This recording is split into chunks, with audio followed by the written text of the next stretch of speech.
104.9 XFM. You alright? This is Karl, producer of Ricky Gervais and Steve Merchant. They're not about today. Ricky's on holiday. Steve couldn't be bothered. So I'm left here with all the DATs. That's a digital audio tape of all the shows they've done since they've been here over the last, I don't know, year and a half or something. So we'll play you some of the best bits. Alright, so here's the first bit. Here's a problem that someone's emailed in. We're taking emails today. If you've got a problem, a concern, or, you know, just a general query that you think Karl could answer for you. It could be about anything. It could be about some of the big kind of philosophical questions. Yeah. It could be something to do with war or famine, anything like that. Or it could just be a personal dilemma, you know, something that's happening locally. Anyway, this seems one that I think you probably have... You and your father have probably come across this sort of dilemma in the past. Yeah. And I'd be interested to know what your take is on it. Let me see, this is from Lee Matthews by the look of it. He says, he lives in a suburban area where the local teenagers also live on the same road, and they're running riot. They're smashing wing mirrors off the cars, they're crashing into parked cars on their skateboards, and they're just generally making mayhem, you know, night and day. What can he do to stop this going on? The parents of the kids don't seem to give a damn. Anyone who complains to them, they just say, "Oh, piss off." You know, the police are useless because they never catch them in the actual act of violence, which is what they got to do to apparently convict them. So they don't know who to turn to, really. It's rather like when a little old lady went and got the A-team, you know. It's a you know, and he was dressed as an elderly Chinaman. Exactly. She knew who he was. Colonel Decker didn't have a clue. Yeah. You see, it's weird because now it has got out of hand. Sure. Do you know what I mean? Like years ago when I was growing up on the estate, yeah, you had problems, but not like you have now. Do you know what I mean? You know, summers were nice as well, weren't they? Well, right. And police are getting shorter and younger. But you yourself kind of admitted in the past that you were something of a tearaway. You didn't do anything like these kids here. The thing is, I was scared that if I got caught doing it, my dad would go mad. Yes. And I remember smashing a car window by accident and legging it in the lounge and sort of pretending to go asleep on the settee. Right? Genius. And I heard a knock at the door. He chloroformed himself just to be unconscious when his dad came home. And there was a knock on the door, and I thought, oh God, this is a fella, he saw me. I was chucking a stone in the air, seeing how high I could throw it. Of course you were. Did it keep landing on your head? That would explain a lot. And it came down. Chucking a stone in the air, love it. To see how far I could throw it. Brilliant. So, you know, I wasn't bothering anyone. Did you invent that game? Right, Did you get a stone for your birthday? Go and play with your stone. He gave one to Suzanne. Karl, go and play with your stone. No, the thing is, right, and it came down at a funny angle, and of course it did. It ate the back of this car, and the back window is the most expensive because it has that heating thing in it, yeah, in case you got a frosty window. Yeah. So I thought, oh God. So I legged it in, got on the settee, went to sleep, knocked at the door. Genius. It's a brilliant plan. It's a brilliant plan. I couldn't be guilty. I'm asleep. So I love the idea. So the thing is, our lounge used to sort of, you could see in from the door, right? So this family who saw me do it, saw me asleep on the settee, and my mum said, go and get the door. And I sort of went, oh, as if I'd been asleep. Yeah. I went to the door, like, rubbing my eyes, and the fella said, what did you run off for? I saw you. I was like, oh, no. And I didn't see my dad. I went out. It was when he was working sort of evenings. So I went out so I didn't have to see my dad. And then the next day I came home from school, and my dad said, 45 quid. Ooh, that's all he said. That's all he looked at me. And then you fell asleep and he went, wake up. You know what I said? No, 45 quid. Now the thing Karl, is, he didn't have to do anything. £45, Karl. Now I know you were saving up for a brick, but you can't have it. Yeah. Just equally, if you're doing a bigger crime, you know, a bank job or a murder. Remember to take the stocking off your head, because if they wake you up and go, why have you got a stocking on your head? Just go, oh, I had a weird dream. Right. What are they again? Is the tip included? Yeah, go on that one. Right. In Turkey. Nice. It's not, actually. Mm-hmm. That's where I went, and there was little fellas after Suzanne in the kitchen. What? What do you mean? We went to Turkey. You went to Turkey and there were some little fellas? Well, they had quite a few sort of midgets working in the kitchen. Why? Is it a theme? No, was it a theme holiday? I don't know. Might get them cheaper or something. Was it... So they were working cheaper. They were working in the kitchen, and one of them fancied Suzanne and kept sort of eyeing her up, and she was winding me up saying, "Oh, not eyeing up and down, just eyeing her up." Anyway, no. So what was she doing in the kitchen? No, it's like a pick what you want to eat type buffet, but you have people clearing the tables and that ready for you to come along. Are they low tables? And you know, he was just keeping an eye on her. What did he say though? Was he a It little? was Turkish, so I don't know what he was saying. But he was a little fella, yeah. Did he? What do you mean a little fella? What do you mean little fella? Sort of dwarf-like. What do you mean dwarf like? He had magic powers or he was 4 foot? No, What do you mean, A Carl? little bloke, just like a normal bloke, but small. If you stood him in the desert, you wouldn't know. But he'd be hot and nothing around thirsty. Right, Carl. You should watch out for the monkeys. Yeah, underground. There's underground monkeys Look, are dangerous. you can't just say there was a little midget fella who was eyeing up my girlfriend and then leave it. What do you mean? What was happening? This is a story to us. This is much more interesting to us than, and she was deaf, right, and she hit her head. That's much more I don't interesting. understand how it manifested itself. Did he come over and say something? No, do you know when it's like girls know, don't they? When someone fancies them. What do you mean there was lots of them as well? Do then? they? That's worth knowing. Listen, right, come on, right. So you went into this holiday, yeah? Yeah, wasn't And you that went good? into the dining room or something? Yeah, downstairs. And in you the looked dining over- room. Thought this is odd. There's no one serving. Yeah, and they go, Wait a minute. hold on, you looked down and there was a little waiter. There was loads of them running around busy. Why, though? Why did they It get was the... summer. What do you mean? Because it was Loads of them. summer. They had more of them They on. come out in summer. They come out in summer. What do you mean they had more... What do you mean? Because it's busy, isn't it? Well, no, but they Summer. hibernate in the Why winter. were they all midgets? I don't know, maybe it doesn't heat stunt your growth or something.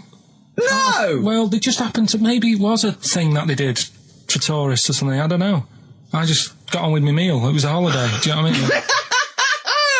God. Right, So it's a midget serving. I'm not going to ask any questions. Right, okay, yeah. So they're all little fellas running around, and this one always was like, you know, oh, do you want a new serviette? You know what I mean? Going out of his way to sort of... for turning on the charm. Yeah, he was going out of his way. The others weren't. Right.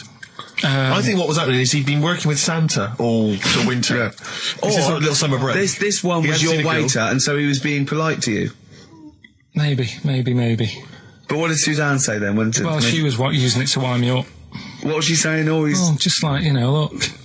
He may be small, but he's Well, built like a... Yeah, he's all man. so... Were you jealous of a midget then? You were jealous of him? It is a bit annoying, isn't it? Why?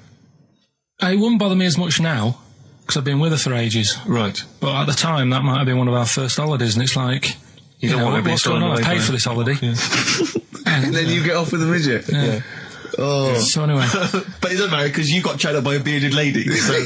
yeah. tell you what, no, that's got nothing to do with that. What were you going to say? No, What were you going to I say? was going to say the hotel was half board, and maybe... Oh, right.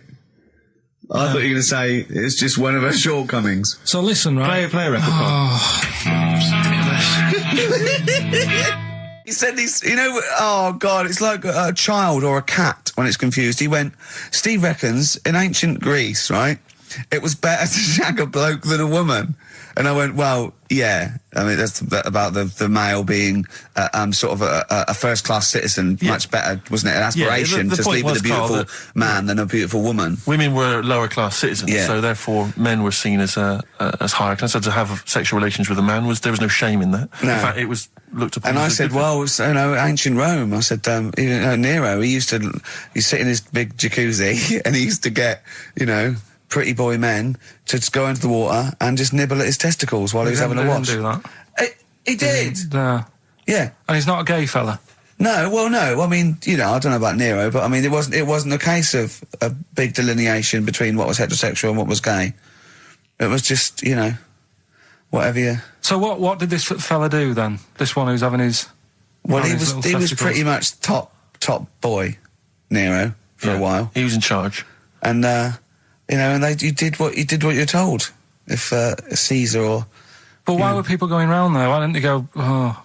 No, they weren't dropping in. It wasn't like the door was opening. I was just going to see what Nero's doing. You'd have probably been like a delivery boy or a stable boy or something, you know, and you'd have popped round there and you'd have gone, there right, Nero, there's the tablets of stone you wanted. And they go, Pilkington, why you are here? Pop under... I don't know why he's French. What is that? I don't know why he's French. Just pop under the water and nibble at my testicles and you'd have done it. Because he was Nero. I wouldn't. You would have. Well, there's no way I would have done. Well, you would What have. have I done? I've dropped a pizza off. Yeah, you why put am I around to there? Nero's place with the pizza. Dropped a Right, I'd say I've done my job. Right? Yeah. That's not the sort of tip I wanted. No, he'd have said, get the little baldy chap to nibble on my testicles, and you'd have done the what? I wouldn't have done it. No, Well, you I can't put my head on the You'd wall have near done it. right. No, I wouldn't have done it. Can I just say this, Steve? Not only would you be nibbling his testicles, you'd have been going mad. You'd have been noshing him just for extra. You'd have been doing everything he wanted. You'd have been going, he'd have gone, I didn't ask you to do that. You'd have been going mental. They'd have been chewing, slurping, smacking, poking. You'd have chopped. You'd have gnawed his packet off. You'd think you're eating Walker's crisps. There'd be bubbles. There'd be flood. Oh, it'd be horrible. All right, this is Karl, the producer of Ricky Gervais and Stephen Merchant on XFM 104.9. We're playing out some of the best bits. Hope you're enjoying it. Here's another one.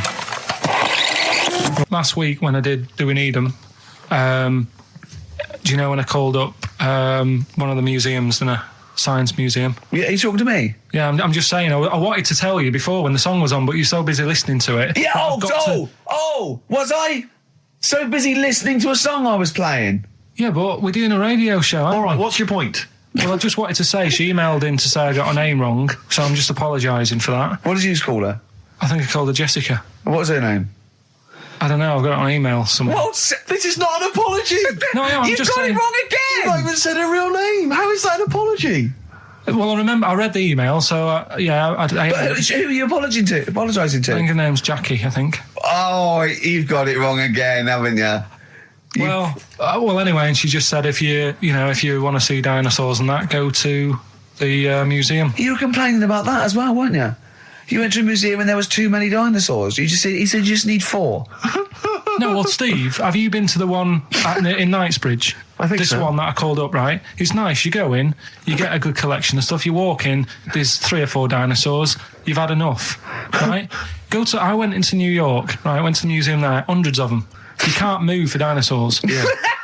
It's almost like they're responsible for them being extinct. There's loads of them. So all I'm saying is, if you want to see a dinosaur, go to the one near Knightsbridge. They've got a nice selection, some old vases and stuff. It's worth going. So. Some people emailed in the songs with stories in it. One of them was Babushka, and he went, what's that? And I went, asked Katie, what is it? I said, it's about a woman who dresses up as another woman and seduces her husband. He went, they wouldn't work. Just dismissed it like that. Why do you think they would work? Because you'd know. I mean, say like, right, Suzanne, right, who I go out with, right? She can see me from, say, if I'm coming down the high street. Yeah. She knows it's me by the way I walk. Right. So just the fact that this woman went and put a wig on, there is no. You haven't even heard the song! I know, but you're saying that she put a disguise on and he's like, oh, I fancy her, and he takes her out and he doesn't know it's his missus. You're not buying it. I mean, I'm controlling this. Whereas the flea with your brain going to Glasgow, perfect sense. Yeah, Babushka, rubbish. Carl, can we have the tomato story after the next tune? Yeah. Bit of Coldplay. Yeah, love it. Yeah. I was watching. Did you watch The Mammals in the week? No, David Attenborough. No. I was thinking actually, right, all this MTV stuff. If there's one reason why I'd like to do it, is I was watching Attenborough, the Mammals programme. I reckon I could do something like that. Right. And just have like me instead of Attenborough, like a young sort of fresh person. Yeah. Watching like certain animals and saying, "Do we need these?" Do you know what I mean? Yeah. Oh, God! What's going to Death on Earth? Well, That's amazing! Do we need these? No, because there's loads of And stuff. the audience at home would vote. Would there be some kind of telephone like a vote? vote out system. Oh, But the thing is like, it's something interesting that Attenborough was saying the other night on Do we need these? on Jonathan Ross's show, on his telly show, right? He was saying, he said you could take all the humans off the earth and it would carry on, but take like some animals off it, mammals and that, you got problems on your hands. I thought that was quite interesting. Yeah. So it's like the question is, do we need these? Is that part of the big thing? Right. Like jellyfish. Yeah. We've talked about jellyfish. Yeah. Yeah. So which mammals in particular were You talked about watching our that Zoe you Ball thought- show, haven't you? Hey?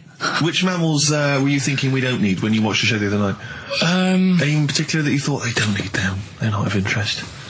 Well, I like whales, but I don't know what they do. And they're taking up quite a lot of room. Sure. But stuff like, Yeah. but like, jellyfish I looked into because Yeah, you know, well, I was I know talking you about did. them, and they were saying they've got no eyes, no heart. There's something like 97% water. Yeah. They're blind, and they do about 33 miles a day. Right. So it's like, do we need them? Could we clear them out? Yeah. Well, the big net. That would be the programme. What? Right, we'll get rid of them.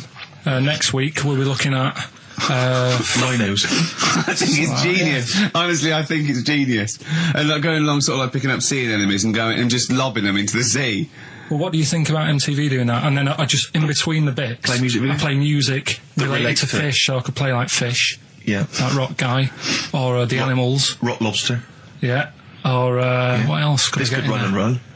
What other songs have got animals in them? The Well, Monkeys, could play them all. Yeah, there's about 1 million, so let's not start this. No, but do you know what Yeah. I mean? So do we need this? So MTV flies you around the world And to the you- most incredible exotic locations. You sort of climb up a tree or whatever next to, I don't know what lives up a tree, some kind of rare parrot. You say, look at Sloth. that, it's colourful, Sloth. it's Oh, interesting. you like sloths, don't you? No, they just live up trees, but I'd say, do we need them? Why? Well, what do they do? What do you mean? What do they do? What do you want from an animal? Carpentry. What Well, do you want? I don't like scorpions, right? Right. But then I found out they look after those monkey things. They're not monkeys, they're Whatever. lizards. Well, all right, yeah, then lizards. They look after the lizards. So there's a reason. But do you need the lizard? Could be your Well, next yeah, question. because the local people made shoes out of them. But not when the scorpion protected them, they didn't. All right, we don't need them then. So, and so ultimately, would anyone decide? I mean, do the animals kind of get a chance to mount a case for their survival? I mean, is there maybe someone that comes into their corner and sort of defends them? I'd have like a David Attenborough type character who says, Right. well, they do this, and I'll go, yeah, but do we need that doing? Yeah. Okay. So what does an animal need to do in order for you to feel that it sort of gets a chance of life? I mean, like a pet, like an animal, like a dog maybe, or a cat, I mean, they give a certain affection to its owner. Is that a valid reason to survive? Not particularly for you. Not really. No, okay. I mean, saying that, though, blind people use dogs, so they are useful. So dogs are useful. Saint Farmers burners, use they often dogs. save people, don't they, in Yeah. snowy weather? Cats. I'd have to think about it. Okay. Keep the mice down. Yeah, but you got rent a kill. So what I'm saying is something that will affect the world. Right. I think you'll find everything does. Except Carl. I'm not sure what effect he's having on the world. I'll tell you what, though, Steve. Right? Did you watch the mammals? I didn't see the mammals. They had bison on it. Right. The weirdest looking things you've ever seen. Yeah. They've really Again, you're on dangerous ground here, Carl. but they've really got it's like, decide what you want to look like. It's just a mismatch of stuff. It's got a really big airy head. Yeah. And like you. Sort of bald at the back. Right. Sort of It sounds like thinner. someone you went to school with. Was there two of them? Oh, brilliant. That's nearly it, Carl. Right, what's your last room 101? Oh, God. It was, holidays. Holidays. You want to put holidays in room 101? People who are sort of annoying on holiday. Oh, yeah. Do you know when you go away? Oh, yeah. It sort of touched on this before. Is this going to be the Scouse guy? Yeah. Go on. Oh, it's so long though. I mean, it was a holiday when we went to Tunisia. And the Scouser pissed you off. Surprise, surprise. Yeah. Yeah. But the annoying thing was, when you go on it was a cheap holiday, and like the lesson here is, if you want a good holiday, you gotta like spend some money. Yeah. And we didn't on this one. We spent about, I don't know, 400 quid for two of us for like a month or something ridiculous. And we got there, and you get to the hotel and you go, we have made a mistake. It's a ropey hotel. You can tell like the blinds and stuff as you walk in, they're all dirty and stuff. And you think, well, let's make the most of it. Let's not get down about it. It's a holiday. It's sure a rest. And you try and make the most of it. And we had to meet. Like you have one of those things where you get to your destination and the rep says, right, go and unpack your bags and that. Go and sort yourself out in the room. And tomorrow morning we'll meet up at 10 o'clock. And I'll go through, the best sort of place to go for camel rides and, the best deals I can get you. That sort of thing. Can anyone here walk like an Egyptian? So she says, right, tomorrow morning, meet 10 o'clock in the discotheque. So we get up and we have breakfast, and it wasn't a good breakfast. The kitchen was, like, bit horrible. The food wasn't good, and it was run by sort of midgets. What do you mean it was run? Not there's anything wrong with that. There was little fellas running around, and the annoying thing was one of them sort of started to fancy my girlfriend. How did he manifest his affection for No, you're not saying there's anything wrong with midgets, though, are you? Just saying it was not strange at that there all. was. Yeah, but even midgets shouldn't be cutting in on Karl Pilkington's No, territory. I know. But it's also that thing of, they've got little fingers, and it's sort of God, ruined. I'm so sorry. No, I'm not. It is a bit of a phobia of mine. Okay. Do you know what I mean? They are nice people and that. Sure. Oh, God. But the annoying thing is... So what was he doing then? How did he... I don't understand how he was chatting up your girlfriend. Was he crawling under the table so you couldn't see? Just kept... Whispering to her from underneath there. Stop it. Just sort of, Wait, I don't want to get a complaint on our last show. There's not many midgets What's going to happen? Can we just finish this and start up again in a couple of months? Oh, yeah. So if you want to know more about the midget theme restaurant, then we'll talk you in 3 months. Yeah. It's just... It's just... No, that's fair enough, actually. Oh, No, you're yeah, absolutely no, right, sorry Karl. about That's this. your producer's head Listen, on. we'll see you in about a really... it's been a pleasure, truly, and thank you for everyone that wrote I've got you a couple letters. of presents. Have you really? Yeah. I've got you both a present, right? Oh. I got Ricky, do you know, like we've done fables and Yeah. stuff? Right? Yeah. This is like Mr. Ben. Oh. This is brilliant. Yeah. Right? And it's like little fables that Mr. Ben goes on. Oh, fantastic. So I want you to learn something from that for when you come back. Okay, brilliant. That's lovely, I'll tell you Karl. one of the stories I read this morning. It's brilliant. In fact, when you've done with it, Yeah. give it me. Yeah. Because I haven't finished reading that. Okay, thank you, Karl. And for Steve, a little chat up lines. A little book of chat-up lines. That's fantastic. great, Karl. Thank. Well, we'll see you in 3 months. But carry on emailing Karl. Cherish Karl Pilkington. He sits in a little room by himself, so keep him in touch. And we'll see you in August. We're going to leave you with something that we all love. This is "There Is a Light That Never Goes Out" by the Smiths. Very apt, I think. Goodbye. See you later. You've been voting in all week, sending your emails. So here's the clips that you wanted. Right. Badly Drawn Boy, Born Again. Right, just get this Educating Ricky out of the way. So, Turkey, yeah. So what is this again? This is Educating Ricky. Is the tip included? Right. Apparently a fellow was on holiday in Turkey. He's just having a normal holiday. Weather's good. You know, he's having a good time. And Weight is all normal height. Yeah. He's having his meal. He hears a load of screaming going on in the kitchen. Hold on. Has his girlfriend wandered in there? And they do, With a step ladder. the circumcised people in the kitchen, and apparently... What are you talking about? Whoa. Slow down. We were sidetracked there for a minute. What are you talking about? Well, I'm excited about 2 things at once here. One, they circumcised people in the kitchen. 2, I guessed it was someone losing the end of their knob. He did, yeah. I started thinking like Karl Pilkington. Extraordinary. That is amazing. Apparently it was going on. It wasn't just a one-off either. Well, when I say a one-off, I mean they did it more than once. Yeah. Right? And there was... He was there for a week, and apparently the first night it was quiet, and then the rest of the week, every day, it'd be like having his breakfast, or even his lunch, or even his tea. Yeah. Right? He'd be doing it all day. Oh. You'd be hearing Lunch and screams. breakfast, fair enough, really. Yeah, Circumcision at tea time. Don't do that. And apparently it's a tradition over there. You can't even make a complaint about it. It's like, well, you should have found out before you come over See, it. I can't believe this is Sorry, true. I'm a little I bit can't lost. believe this is He was in a true. restaurant, in a hotel, and there were people having circumcisions in the kitchen.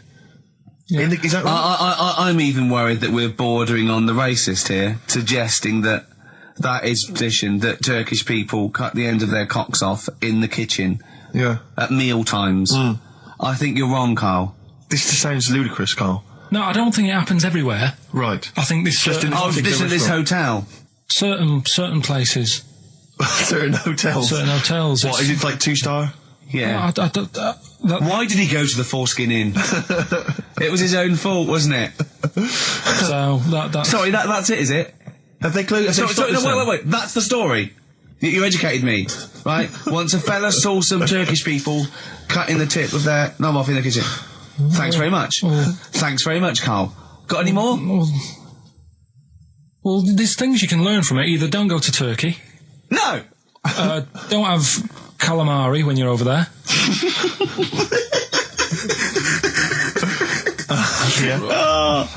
Karl, you've done it again. Well...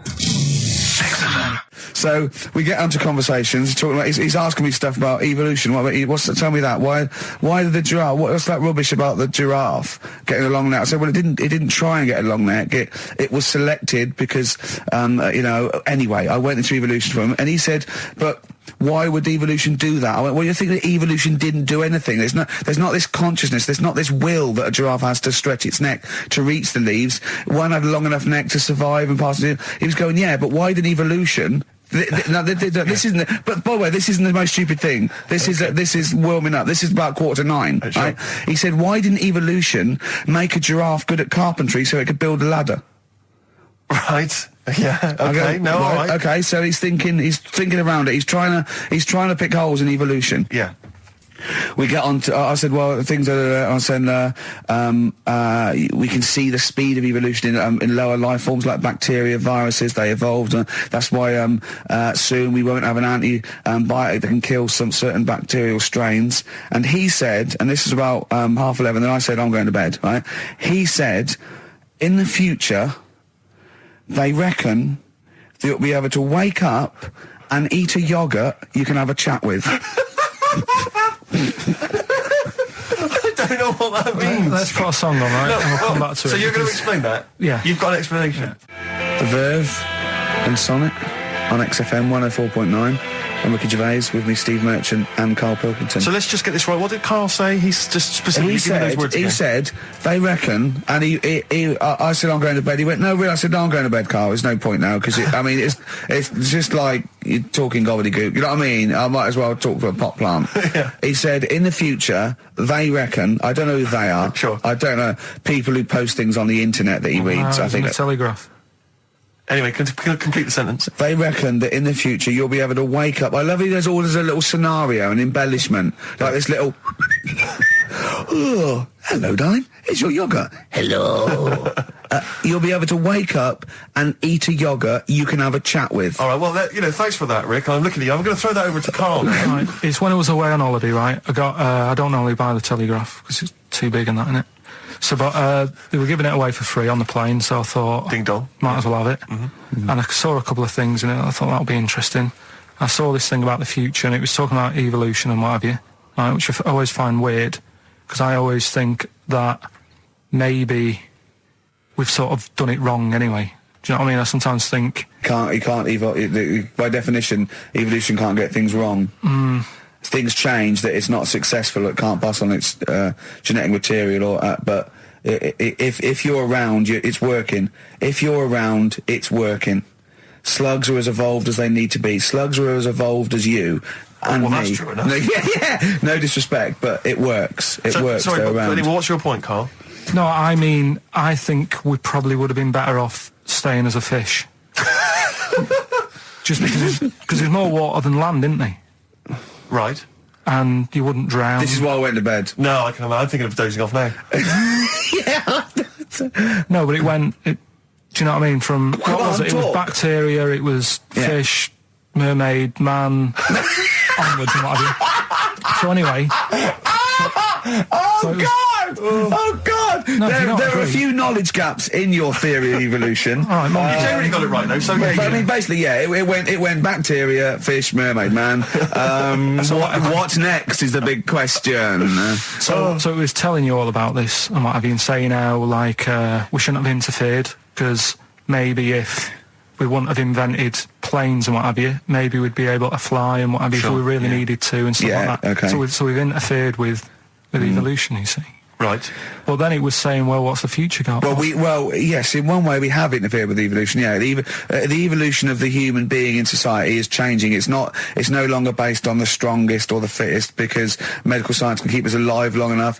People can pass on their genetic material where without this civilization they wouldn't have been able to. So yeah, there are different parameters, there are different pressures, there are different things that say whether we're going to pass on our genetic material or not. Okay, so in that sense you're right. And that, Rick, as far as I'm aware, has led to a yogurt that you can eat and have a conversation with. So this is what it was saying. It was just saying, we're living in mad times and that. There's a lot of weird stuff going on. One of which is... And the fellow was just saying, with computers and stuff like that, the way it is, we'll be able to wake up. Go on. have a chat with your yogurt and have something to eat. What do you mean, have a chat with your yogurt? Because of the amount of, I mean, you have them yogurts already, those friendly yogurts, those bacteria-friendly ones, so this is just a really friendly one. Yeah, they don't... Oh, God! I might burst! Do you know what, sometimes, Carl, I think that we're having a chat with a yogurt. Do you know what I mean? There can't be any difference. Yeah, but then I'm always reminded that would be more entertaining. That would be more informative. What, is this something that happened to a friend of yours, or is this... No, I read about it. You read about it, okay. There's this little lad, right? Okay. First of all, it's years ago, right? When they didn't have decent doctors in, like, every town and that. Yeah. And, this little kid is dead ill, right? Yeah. And the local doctor... Well, there's a phone call involved, so I don't really get the impression that it's like medieval times. Yeah. Yeah. But I didn't say that. I just said it's years ago. So this kid's ill, right? Yeah. And he's lying in the bed, and he's all going funny colour and that. Yeah. And his mum says, I'm going to get the local doctor around. The local doctor comes round, and he says, oh, so I don't know what's up with him. He said, leave it with me. Leave it with me. He said, the doctor said that. I'll have he said I'll phone up a top doctor, okay, who was in America or somewhere like that. And so he goes to the phone in his office and he calls America, and because it's years ago, the phone line isn't that good, it's all crackly and that, right? Yeah. So he's talking to the doctor and he's saying, I've got this kid, he's a funny colour, and he's really weak and that. I don't know what's he's not giving him much to go on. Right? Sure. So the American doctor, right? Yeah. He goes, yeah, what you want to do? And it's all breaking up, right? Yeah. He goes, what you got to do? You got to, it's all breaking up. You've got to give him some, parrot's blood, right? Some parrot's blood? Well, that's what he thought he said, but the line was really bad. Yeah. He meant parent's blood, but he heard that he said parrot's blood. He said, right, I'll do that, leave it with me. I can see where this is going. He goes to, a pet shop. Yeah. He says, give us like half a dozen parrots. Sure. Takes them round to the kid's house, takes the blood from the parrots, puts it into the kid's fine. The kid's fine. It worked. Such a load of shite in my life. I've never heard such twaddle, such just made up, enhanced, exaggerated bollocks in my life. A load of old rubbish, Carl. I mean, when he told me this, the doctor said, what do I do? And the doctor on the other end said, give him some blood. And the doctor went, where do I get blood from? So hang on, wait, I just need to where do I get blood from? Give him some parents' blood. Give him some parents' blood. Give him some parents' blood. Yeah. But hang on, I just need to know where you read this. Carl. Where was this? Where did I you read stitched this? you up. You know what he said? He said, so do you believe it? I went, tell it to Steve. He went, do you believe it? I went, tell it to Steve. Carl. But where did you read it? That was on the internet. What? Where is it on the internet? All right, XFM 104.9, Ricky Gervais, Steve Merchant, Karl Pilkington, not here. It's the best of. You've been voting in all week, sending your emails. So here's the clips that you wanted. And just remembered recently, actually, I was on a train coming back from hometown Bristol, and I was on the train, and this girl walks on, good-looking girl. I thought, hey, a largely empty carriage. I'm thinking, my luck's in, because I take every opportunity, Carl. That's the thing about me, I don't choose. She was a good-looking girl. She sat down. I thought she sat down right near me. I thought, brilliant. As this guy comes up behind her, and says, I think it's probably a boyfriend or something. Sits down next to her. And I listened in on the conversation, obviously, because I'm pretending to read. It was very clever. I read the same page for hours, so I was pretending to listen. I was listening, but pretending to read. And I realised that it's not her boyfriend or anything. It's just some guy she's met on the platform. And I'm thinking, brilliant. If she's the kind of girl who's just going to start talking to someone, on a platform, on a train, brilliant, I'm going to be in here. Because he was only going one stop. So I'm thinking, what's the worst that can happen? He'll nick off, I'll get chatting to her, and who knows, I could join the... is there a train equivalent? Foot High Club. The Foot High Club, brilliant. And so I'm excited, I'm listening in. And it turns out that they're both kind of graduates who've just finished university, or they're coming to their finals or something. And they're chatting away, and he's making a couple of witticisms, and she's kind of tittering at his jokes. I'm thinking, well, I'll tell you this, if she's laughing at this kind of material, I am going to blow her away, with my kind of anecdotes and wry observations, Yeah. It was weak stuff, I got to be honest. Really? He was coming out with nothing. He was running on empty, as far as I'm concerned. Yeah. And she was loving it. So I'm thinking, brilliant, I'm going to be right in here. And then they get moving on to higher brow things, and I think she was going to study kind of Marxism or something like that, or communism, something. And she was asking him, as by way of conversation, she was asking him what he knew about Marxism, And he was fumbling for his vague knowledge of it that he had in his life. And I'm just sat there thinking, come on, love, in any given capitalist environment, the proletariat will revolt against their oppression by the bourgeoisie, and after a brief period of socialist rule, emerges a classist society governed by community cooperation. Well, if that sort of talk wouldn't get a woman hot, I don't know what you'd use then. If Marx and Engels is not going to get a woman sweaty down below, then nothing is. Then my name is You're not just Steve biding your time. Exactly. I'm just going to go in for the kill any minute.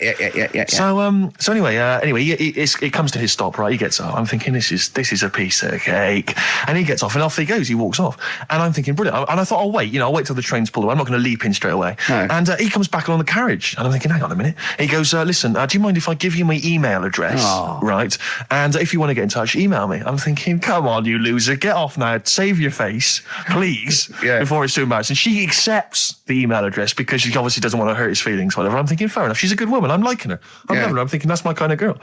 So anyway, he gets off. I'm sat there, the train pulls away. I'm thinking, I'll wait a few minutes, I'll just, give it some time. Her phone rings. It's her friend on the phone. And she starts to it, and I was listening in, and she was going, just met a guy on the train. I'm thinking, that's true enough. She goes, he was a good-looking guy. I thought, you're having a laugh, love. To be honest.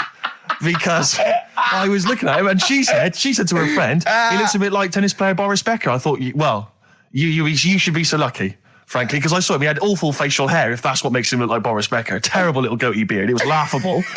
I thought, I don't know. And then she goes to thing, and she's like, I met him, we got chatting and stuff, and she was going, it's not often that you meet someone, generally in life, who's, kind of thoughtful and intelligent and funny. I thought to myself, I'm not even going to waste my time with you, love. Frankly, if that's what you thought of him. You just walked away. And I'll be honest with you, I didn't even bother talking to her. No, you I didn't even waste my time with her. If she thinks that bloke is not only great looking, but funny and intelligent, and she got on well, and he was polite, and it was a chance meeting, and he thought, and she thought that you were like a freaky looking dork who didn't even have the nerve to speak. If that's what she thinks, then I don't want to know it. I couldn't. You walked away, and good luck to you. And I have my dignity intact. Yes, and she's nothing. And Karl Pilkington with his brand new show, What's the Song? What song am I thinking? No, I mean... You're nervous about this, aren't you, Rick? I am. You're worried. Well, because I've heard some of these clues before. And they're ramblings... Sometimes they're close to ramblings of a fool. Right? And it really is like those, what am I thinking? Yeah. I don't know, though. I actually was genuinely impressed by Born Sleepy. I have to give him the benefit of the doubt. That's one of the better ones. Because that was short, sweet, and it worked. Some of these, you say, they're not going to be quite as pissy. Some of them are like Emily Bronte novels. Now, listen... We're just going to go for it then. You do it, and we just get people to call up, because I want to see the general public's confusion of trying to work out. Why don't you give us your next clue, and then we'll play a track, and then we'll hopefully have people on the line after the track to try and answer it, and you can recap briefly. So give us your clue now for what song am I thinking of? Right, this one. It's about a woman. And she's just normal, nothing wrong with her, or so she thinks, right? But there's the twist. Is this like the Tales of the Unexpected? And she's got she's got her mates, and she's having a normal life, having a good time and that. And then this thing happens, right? And she starts to stink. And she can't have a bath, right? And she really wants to have a bath. She's dead sweaty and stuff. She's going about her daily stuff. She can do everything else normal. She can eat, she can talk, everything. But for some reason... she can't have a bath. Is there a coal mining husband in the bath? Yeah. Is this Born Stinky? She can't have a bath. So a woman can't have a bath? Yeah. Or a shower. She can't. Okay, leave it there, Rick. Don't try and guess. It's not for us to guess. The general public can phone up and ask questions, so I just I'm go for it. I'm not sure they can they? I think so. Otherwise, we don't want just people just phoning up and getting I'll tell you what about this? Why don't they can ask one question? Yeah. They can ask one question of Karl, then they have to make a guess. Okay. 08700 800 1234. Have we got someone on the line now? We'll just go. Let's do it. Let's go for one. Let's go for one. This is edgy radio. This is letting Karl stuff. live. Go on. Hello, XFM. Hello, I'm ringing about what's the song? Absolutely. What do you think? Well, I'm going for Dirty Diana. Dirty Diana. See, that works. That's a great guess. It does. Yeah, but it doesn't work, because why can't she have a bath? Okay, so the answer is in there. I was going to ask you. Well, that's your one question. That'd be the answer. That would be the answer, I'm afraid. What was your name? Shelley. Shelley, thanks very much. Shelley, I should tell you that, that you should never take this personally, because no one can really get into the mind of Karl. So don't beat yourself up about this. I don't expect anyone to get these clues. No. So well done. That is guess. a fine guess. Thank you. Thank you. Okay. Anyone else there? Let's hello, XFM. Who's that on the line? It's Chris. Hello, Chris. A question for Karl? Before you give us I haven't thought of a really good question or anything yet. You just want to go for the guess? No, what I thought was, I'm sure Simon Mayo used to do this when he did the breakfast show on Radio 1 years ago. No, he didn't. So you've just pinched this idea, Karl? If you're going to rip someone off, Karl, do not rip off Simon Mayo. I haven't ripped this off. I thought this was a new idea. I was going to do it with sound effects instead, but that's... he used to do that, and he used to get his team to play other characters. In the You idiot. Well, no, hang on. Not you, Chris. I'm saying you idiot to Karl. Yeah, but nothing's new anyway, is it? So I'm not getting annoyed about it. True. What do you think the answer is? Is it Cornflake Girl by Tonny Amos? Good answer. She couldn't have a bath because she'd go all Go floppy sloppy and and that. then go down the plug hole. Good answer. She's all soggy. Yeah. So Is it Cornflake Girl? No, it's not, but That's a great answer. It could have been. All right. Okay. You're already seeing the error of this, aren't you? I think this is great radio. I'm I know. really hooked on this. I'm But genuinely excited This now. is really like that, those so-called lateral thinkers. A man got into a field and dies. Why? Yeah. He ran out of air. No, Yeah. not the one I'm He thinking was of. shot. No. Yeah, That was a good Well, answer, but... couldn't Simon Mayo sue you or something for doing it? Will you stop? Don't mention that. yeah. Listen, I think if you're going to steal ideas from someone, it should be a brain box like Mayo. I mean, he's the man who's The only doing it. example of one I can ever remember hearing on his show, because I was quite young then, was some people were pretending to tap someone's phone or something, and then they got caught, and the answer was just bugging by whistle, because they were... Genius. That was absolute genius. That's absolute genius. See, Chris, we're gonna- I don't know Karl, if that's the sort of Karl's ever standard done you've got to that. come up against. Yeah. Thanks very much, Chris. The phone lines are hot. Well, hello, XFM. Hi, is it Candy Perfume Girl? Is it what? Candy Perfume Girl. Candy Perfume Girl? Yeah, Candy Perfume Girl. Is it? Well, who's that by? Madonna. No, it's... That sounds like an obscure album track. No, Wow. it's one of her songs. Just think about it. She stinks and everything. She's a normal life. I didn't say she was a sweet or anything. But for some reason she can't have a bath or Is a this shower. a big song? Just to give him a clue. It's a bigger song than Candy Sweet Girl. Thank you very much indeed for your guess. It clearly is Thank right. you. Cheers. Sorry. Okay, one more, then we go to a record. Come on. Okay. Go on. Hello, XFM. Carl, Yeah. is it High and Dry by Radiohead? High and dry. High and dry. Now that's great. She smells, which is another word for high. She's dry because she doesn't have a shower. Karl, if it isn't that, yours will never be as good as that. He's the winner. Whatever you're thinking of, that clue is brilliant. What's your name, mate? It's Richie. Richard. I mean, you can't beat that. That's a bit too lateral. Don't be stupid. It's perfect. He's made yours into a clever clue. He's made high, she smells, dry, she never gets in the bath or shower. It's not that, is it, Karl? No, it's You not. don't even get that, do you? Not Have really. you ever heard of the word high being used to mean sort of smelly? No. No. Oh, what? That was where you went wrong there, mate. Richard, I'm declaring you the winner, even though that isn't the I answer. don't think Thank we you. should give up this early. Can we Rick. just let's play a song and, Let's play a and song. give it one more chance, because Yeah. if people think about it, it is really easy. I'm not going to find out the answer now because I've got to go out. Okay, we'll do it very quickly. Stay in for 10 minutes. We're just going to play a new Coldplay track out. Okay, let's hear Brilliant. Coldplay and then we'll come Cheers. back with this. Carl, it was you that worked out the maths and worked out I was 28 because they just worked out I'm 27. You are 27. No way. Yeah, I asked you, didn't I? And I said, But what I sort of questioned was, I said, well, if you're 27 today, that means last week you were 26. well done, yeah. That's irrelevant. So therefore you assumed that I must be 28 then. Yeah. Whereas I assumed you were using, your knowledge of maths, No, such as it is. I wouldn't do that. No, sure. Wow. I actually got lost in that conversation because I genuinely didn't know what he meant would mean last week you were 26. I don't know what that meant. I don't know what it meant. Wow. Well, it is Steve's birthday. But it would have been 26 last week. Sometimes you genuinely frighten me because it's those staring eyes. There's nothing behind him. It's this little bald head. Looks like Davros looking at me. Genuine fear on his face when he enters into a conversation with another human But being. what bit don't you understand? If he's 27 today, he would have been 26 last week, and he doesn't look 26. He didn't look 26 last week. He looks older than 28 today. You've started on his birthday. You're still having a go at him. Carl, I don't look like the kind of hot stud that I actually am, but face facts, that's the truth, mate. Yeah, live with it. Get with Live the with it. programme, jeez. Well, let's have a little bit of cake. Okay. Oh, that's appropriate. See what I did? Birthday. But you mean the band, don't Yeah. you? Not the cake. You haven't actually bought cake, have you? Got anything at all? That was the Christmas song. Remember them dissing all over the place as usual? Absolutely. Dissing all his mum and everyone. Yeah, it's a little bit Christmas. of cussing in there, which they bleeped out, thankfully. Carl's in a bad mood already. He's been in about 3 minutes and he's in a bad mood, getting stressed. If you can't hack it, leave. What's the matter with you? No, I'm just saying. I was meant to enjoy last Saturday off and I didn't. Why not? Why is that our fault? Because you weren't here? Just because, I don't know, but... Are you not in the Christmas spirit? Why didn't you enjoy last Saturday? What did you do? I went all the way back up north again, right? Because it was Suzanne's dad's birthday, right? I was busy last week, didn't have time to get him a present or anything. Didn't have time to get him. So I got to Euston Station, bought a card for him, which was a Christmas card, so he wasn't happy because he was saying it's my birthday, and I said, well, I won't be seeing you again.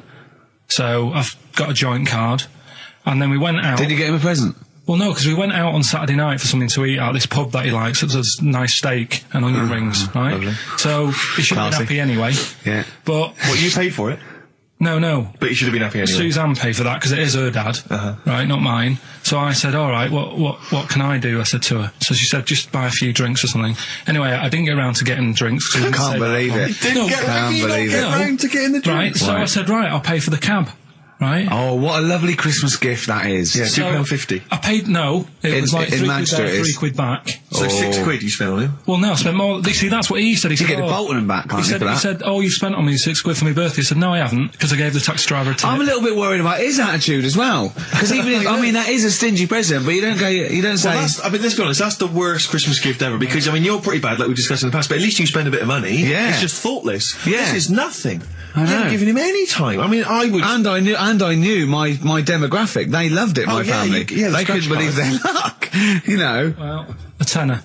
You spent a tenner on him? Well, the cab fare was £6. But the thing is, it's not. I don't think he's saying that. I think it's the fact that this is like, you know, frittering away and it's kind of thoughtless, isn't he would have loved to. I'm sure he would have been appreciative of a lovely £10 gift that you cared about and bought. A book he probably likes, Fly Fishing, doesn't he, by J.R. Hartley. If you'd have bought that, he'd have gone, that's what I was looking for. Or what I was looking for, Carl. Bloody hell, Carl, you little bald twat. That's just what I wanted. So, all right. So just calm down. So what have you got planned for Christmas? Is this what I mean? Are you doing the same approach with Carl, Suzanne? excellent. You've paid me milk bill for this week. That were nice. I'm spent this year. So have you planned anything for Suzanne, or are you just... Yeah, I'm taking her out Christmas Day for something to eat. Well, does she know that? Was that? She's working today, so she you know. So Right, okay. So what Christmas gift have you got? That's it, I'm taking her out. What, you haven't got a present? No, because we spent a lot. Don't this forget year. that's half yours though. You're not going to just be sitting there watching her eat, going, "Oh, I'm hungry, but I spent all." You're going to be eating as well. That's half yours. So she's got Look at his nothing to face! unwrap. He's like a cat who's But been wait a hit. minute, she's got nothing to unwrap. There's nothing. She's going to hand something over to you, because I've met the woman. She will. She'll hand something over. You'll open it. You'll love it. Right, I might get something today. You shouldn't take me to begrudgingly persuade me to do it. God. Yeah. Right. So. Yeah. Well, I'm gonna try and stick in some Christmas songs. We're not playing all Christmas songs, but I brought in a couple. So this is Christmas, John Lennon, Yeah, The River, Joni Mitchell, Yeah. Fairy Tale New York, one of the best Christmas songs ever. Oh, what about a bit of Pretenders? That's a good one. 2,000 Miles. Let's hear it. It's the best of. You've been voting in all week, sending your emails. So here's the clips that you wanted. Karl Pilkington in the chair now. The talked about. The acclaimed Educating Ricky. Right, well, just in case anyone's new, doesn't normally listen. Yeah. Basically, I'm educating Ricky. Do a bit of research in the week, find stuff, news, history, anything that's interesting. 3 stories, I give them a nice little headline. You take your pick. Yeah. Between now and 3, you're going to learn 3 things. Yeah? Yeah. So, the headlines are... I'll be no buying one of them. Give us that again. I'll be no buying one of them. Nice. Okay. Yeah. We've also got hippopotamus. Okay. Okay. And can you believe it? Can you believe it? Well, I'm going to go for hippopotamus. Hippopotamus? Hippopotamus. Right, well, this one, it's... I'm not going to take the credit here. I heard Christian talking about this on Breakfast, right? Because it's a good story that happened. Basically, I don't know if I told you about it last week when we were having our spaghetti, but... I think you did. Right, I know what it is. I know what this is. Okay, I've not heard this. Right, there's a little midget. Right, there's a circus. I'm loving it already. Circus going on somewhere. I think it was in America. And is that present day or old times? I'm talking like in the last 3 weeks. Okay. Right, little midget. Circus, really packed out show. People are loving it. Right, Steve, you'll ask the same question I did. I know. So there's a little midget jumping up and down on a trampoline. What circus is this? Right? Pay good money to see it. So everyone's clapping, and he's getting carried away. Because he can't believe it's that. He can't believe they're loving it. I didn't know they'd like a little person on a trampoline, but they love me. But you know what it's like when if there's a crowd of people sort of encouraging you to sort of go higher and stuff. Yeah. And I'm sure he knew it was getting out of hand. But he was jumping and he was coming down the road going higher, and he's going really high in the air, right? So he's doing this. Crowd are clapping. There's a hippo, right, just sat next to the trampoline, getting ready to come on and do his act. Oh, right, I thought he was in the audience. There's a hippo getting ready to do his act, Steve. Yeah. So he's a ventriloquist. What do you mean he's sitting by the trampoline waiting to do his act? Because why does he sit in the dressing room and they go, 5 minutes, Mr. Muss, 5 minutes, Mr. Muss. So anyway, right, so the hippo's there. He's getting annoyed because the midget's He's going, into how his can I time. follow this? How can I, this is really annoying. They're going to be, no. So he's thinking, he's already done the trampoline, my pogo stick out, he's never going to work. Yeah, go on. So there's a hippo waiting. See, it's a great story, and I just know he embellishes it or it gets slightly wrong. Go on. So there's a midget jumping up and down, the hippo's getting annoyed. The crowd are going mad, the midget's loving it, can't believe his luck. Although you think, he probably knows he's dicing with danger. Yeah. So, next thing you know, they're all saying higher, higher. He gives it one big, heavy sort of landing on the trampoline, goes really high, but goes off at a funny angle. Oh, hypotenuse. Okay. Yeah. And sort of flies out. Hypotenuse! Sure. Flies off at a funny angle. Oh, dear. Hippo's there, swallows him whole. Crowd are clapping, thinking that's why the hippo was waiting there. Rubbish. Rubbish. It's not rubbish, though. But no, maybe there was an accident in a circus with a midget and a hippo, but at no point was this hippo waiting to go on, going, come on. The midget flew off at hypotenuse and landed in the hippo's mouth and was swallowed whole. This is what you embellish it. That is great. And what's I that? have to say though, Rick, when I heard midget, trampoline, hippopotamus, I was thinking accident waiting to happen. Yeah. So yeah, maybe. I mean, it is that you should never put those three together. Never. It's a recipe for disaster. Everyone knows that. Midget, trampoline, hippopotamus. Are you mental? You're asking for trouble. Well, you know when he told me it, he said, and the midget, he didn't mention the hippopotamus, and he said the midget went on, and soon he fell off, and the hippo ate him. And I said, sorry, what was the hippo doing there? He went, it's a circus. I've never heard of a circus having a hippo. No, what do hippos do? What can they do? You can't train them, can you? Aren't they very deadly? They're huge, aren't they? You can't have a hippo in a circus. You're not thinking of Zippo. Isn't he the clown? Yeah. It wasn't some sort of where Zippo was eating a midget and it's some sort of horrible sexual act. No, it was definitely. I heard it on Breakfast, right? Oh, okay, sorry. No, it's definitely fact. Yeah, It's okay, definitely right, truth. okay, good. Well, let's play a record then. All right, here we are then. Oh, Scorpio Rising, Death in Vegas on XFM 104.9, about 1:05 Saturday. Here we are again then. Ricky Gervais, Steve Merchant, Karl Pilkington. I can't believe our luck. Oh, all right, Karl. All right. Yeah. So what are we doing today then? Producer. Right. Well, Oh, sorry, I always laugh instinctively when I hear Carl's name and that word. Yeah. associated. right. Well, Why is that? Because it is. I had to come up with some new features again for this new year. Okay, I'm excited. What have you come up with? We are the backbone of this show, Carl. Yeah, we'll tell you we've come up with some pretty. What's yours first? Right. Go on. Right. Well, Rockbusters. That's old. That's not a new feature. Yeah, but we'll keep it. Right. For So another you're bit. just keeping an old feature. Okay. No, it's an old favourite. I'm sure there's a lot of people that are going, phew, I was worried that he'd lose Rockbusters. Rick, I've just come up with a new idea. Why don't we just play some records that we like? There's a new idea for 2003. Yeah. Oh, do you know what we can't, Steve? Because the library's out of order. Oh yeah, the record library. We can't get in there. We're not allowed to get in there. We had to scrounge something from Capital Gold. So anyway, right. Go on. So we got Rockbusters. What are they doing with the library? Are they getting some records in that we want to play? Is that their new idea? I know. Let's get some records in. Yeah, they they're want to play. thinning out the Gina G. Yeah. Four non-blondes. Goodbye. Give that to Foxy. Go on. Sorry, Carl. We'll do. We started Do We Need 'Em in 2002. Do we need them? Do we need them? Yeah. We'll continue that. Got a new one, haven't Explain that later. Yeah. Right? you? Yeah. And then the new stuff comes in. Ooh. Right. As always, I like to sort of get words and tweak them and stuff. Sure. Yeah. So I was thinking of either doing something with. There's a lot of weird rituals, isn't there? A lot of weird rituals. Yeah, there's weird stuff going on around the world. Okay. There is, yeah. And I was going to tweak that to rituals.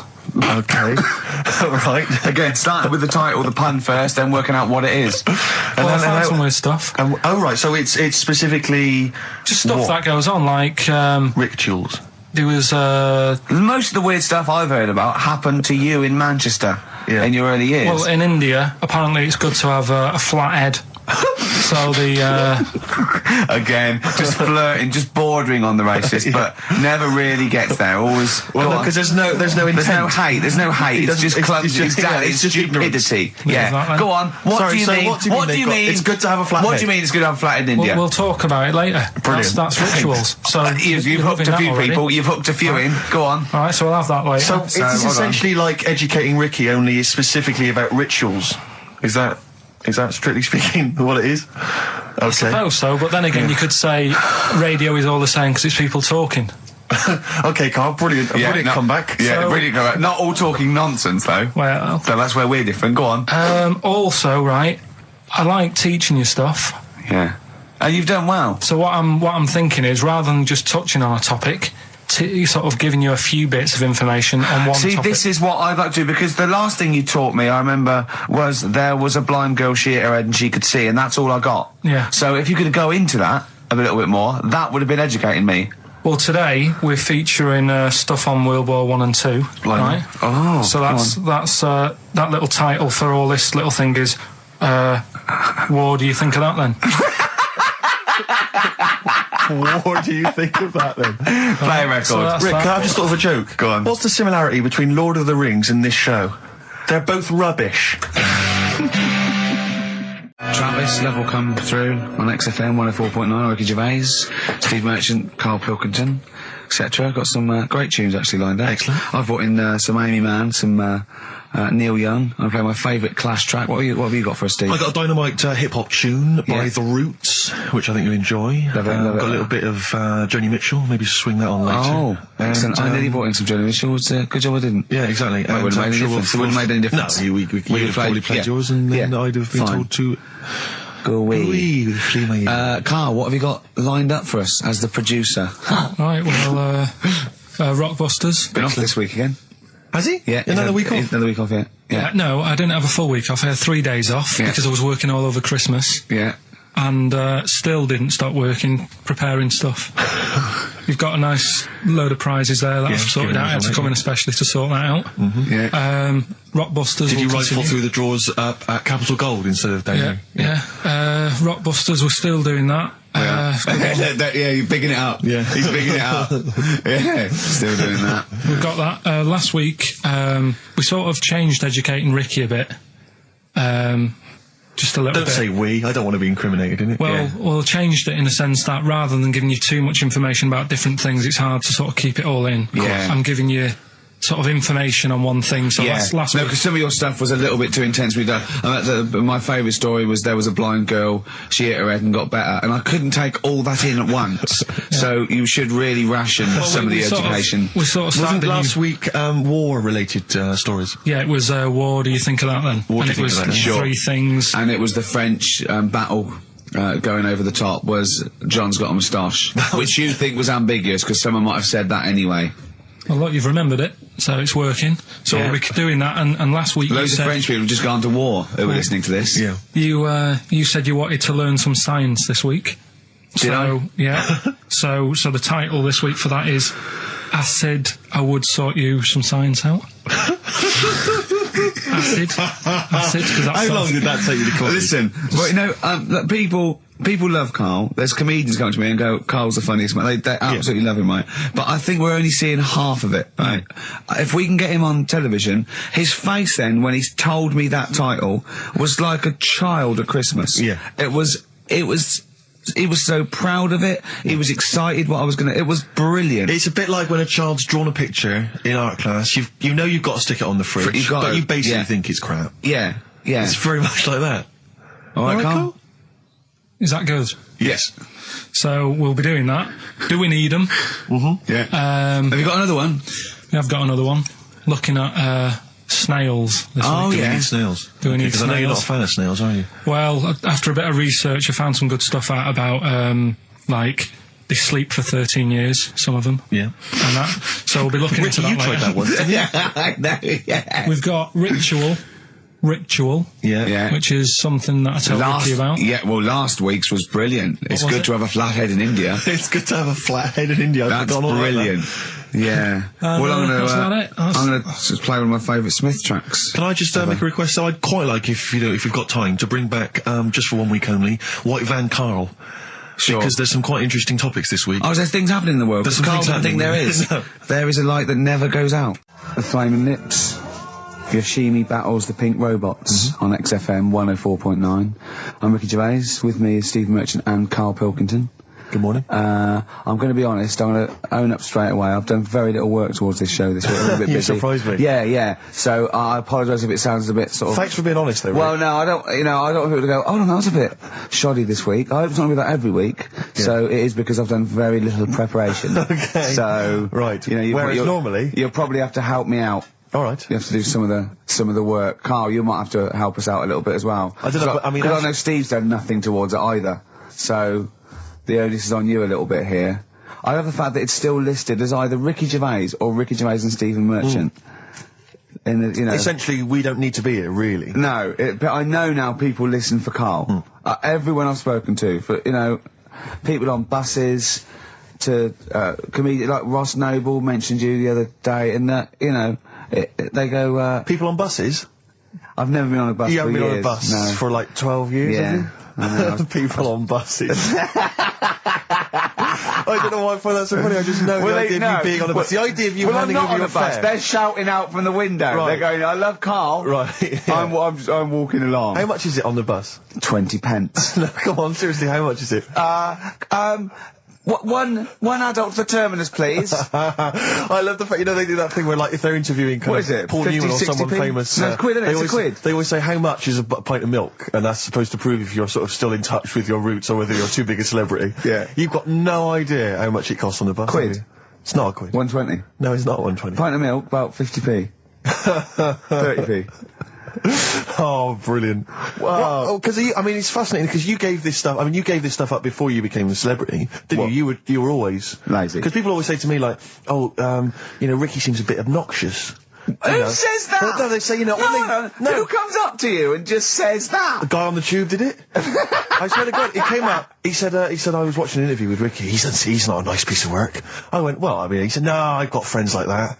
And it's like they're always talking, they're a bit irritating, and you sort of let them off because they're your mates. But I was going, well, hang on a minute. He went, Well, two things. It's sort of my job talking, and being interviewed, essentially you do have to talk. Yeah, So if about that's- yourself. If that's his only criticism, then I'm not too bad. No, he didn't think you were funny either. So.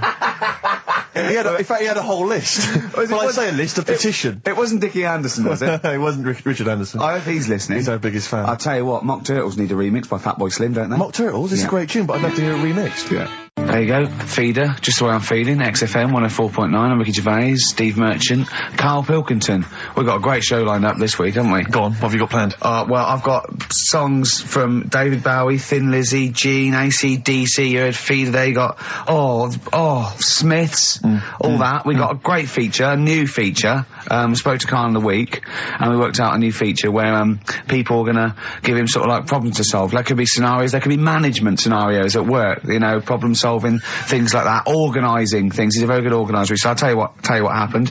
He's dropping Do We Need Him because he's getting fed up with scientists. He thinks there's a conspiracy and they're getting together and they're never going to lose an animal. Right. So he's just fed up with that. Rockbusters, we've got some great prizes. Well, have you seen them yet? Nah. Be careful. They're not going to be great, I just peeked in, and all I'm going to say to you is Fools and Horses Christmas special? Not the little one with the little car. With the little car, yeah. Brilliant. That is excellent. Karl, what have you got to say for yourself? Hold on, it was a rollover, wasn't it? Because you really mucked up Rockbusters last time. What was he doing? It's saying FP for the whole thing. No, FD you were saying, and it was Frida Payne. Have you written the clues down this week? Because that seems like an obvious way to improve this. Yeah, I'll write the clues The week before he couldn't remember what the answer was. Yeah, yeah. Yeah, but, you know, you learn by your mistakes and that. You don't. Well... So yeah. I'll give you a little taster. We were having a pizza in a pizza establishment. When was it? Wednesday or Thursday? Yeah. And he was going, I'm a good organiser, I'm a good problem solver. Give me any scenario, right? Obviously he didn't say scenario. And I went, okay then, so you're the manager of this place, and there's a couple there, elderly couple, they're about 60. They've had a lovely meal. He went, yeah, right. I went, but the gentleman, he's got a little bit of a heart condition. He takes a pill after his meal, as he should, after meals. He's only taken Viagra. Oh. And now he's stuck in. Wedged in? Wedged in. We've all been there. It's gone, and it's stopping him getting out from the table. Yeah. I said, what would you do? He went, what? He's stuck in because of his dick. I went, yeah. He went, right. He said, I'd use the situation, I'd make cash. I said, you're not going anywhere, do you want a pudding? Entrepreneurial. Yeah. I like it, Karl. And he went, so that's that sorted, I've got the job on that. Next, I went, okay. Another, you won't believe it. Next day, there's a little problem in the toilets. Two gay men were having sex and they got stuck in each other. Yeah. He went, right. I'd say, is it the same fella as yesterday with the Viagra? If so, why was he let in again? He was on the door. Yeah. I went, it's not, it's too different. He goes, right. Does his wife know he's cheating on him? Yeah. He went, right, I'd go down, I'd go, and then he went, I'd say this isn't a restaurant problem, call an ambulance. Strictly speaking, not a restaurant problem, no. But am I right? Huh? Am I right? Well, I don't know.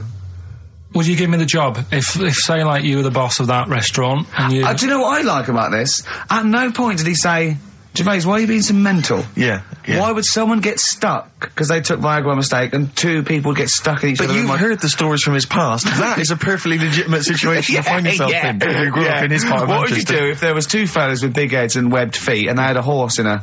Well, what I'd do is... What would you do? What did you do when you first saw them? What, saw the kids lads with the big heads and Yeah. We should very quickly remind people, if they didn't listen to that particular show, they had webbed hands. Yeah. Did they, or webbed feet?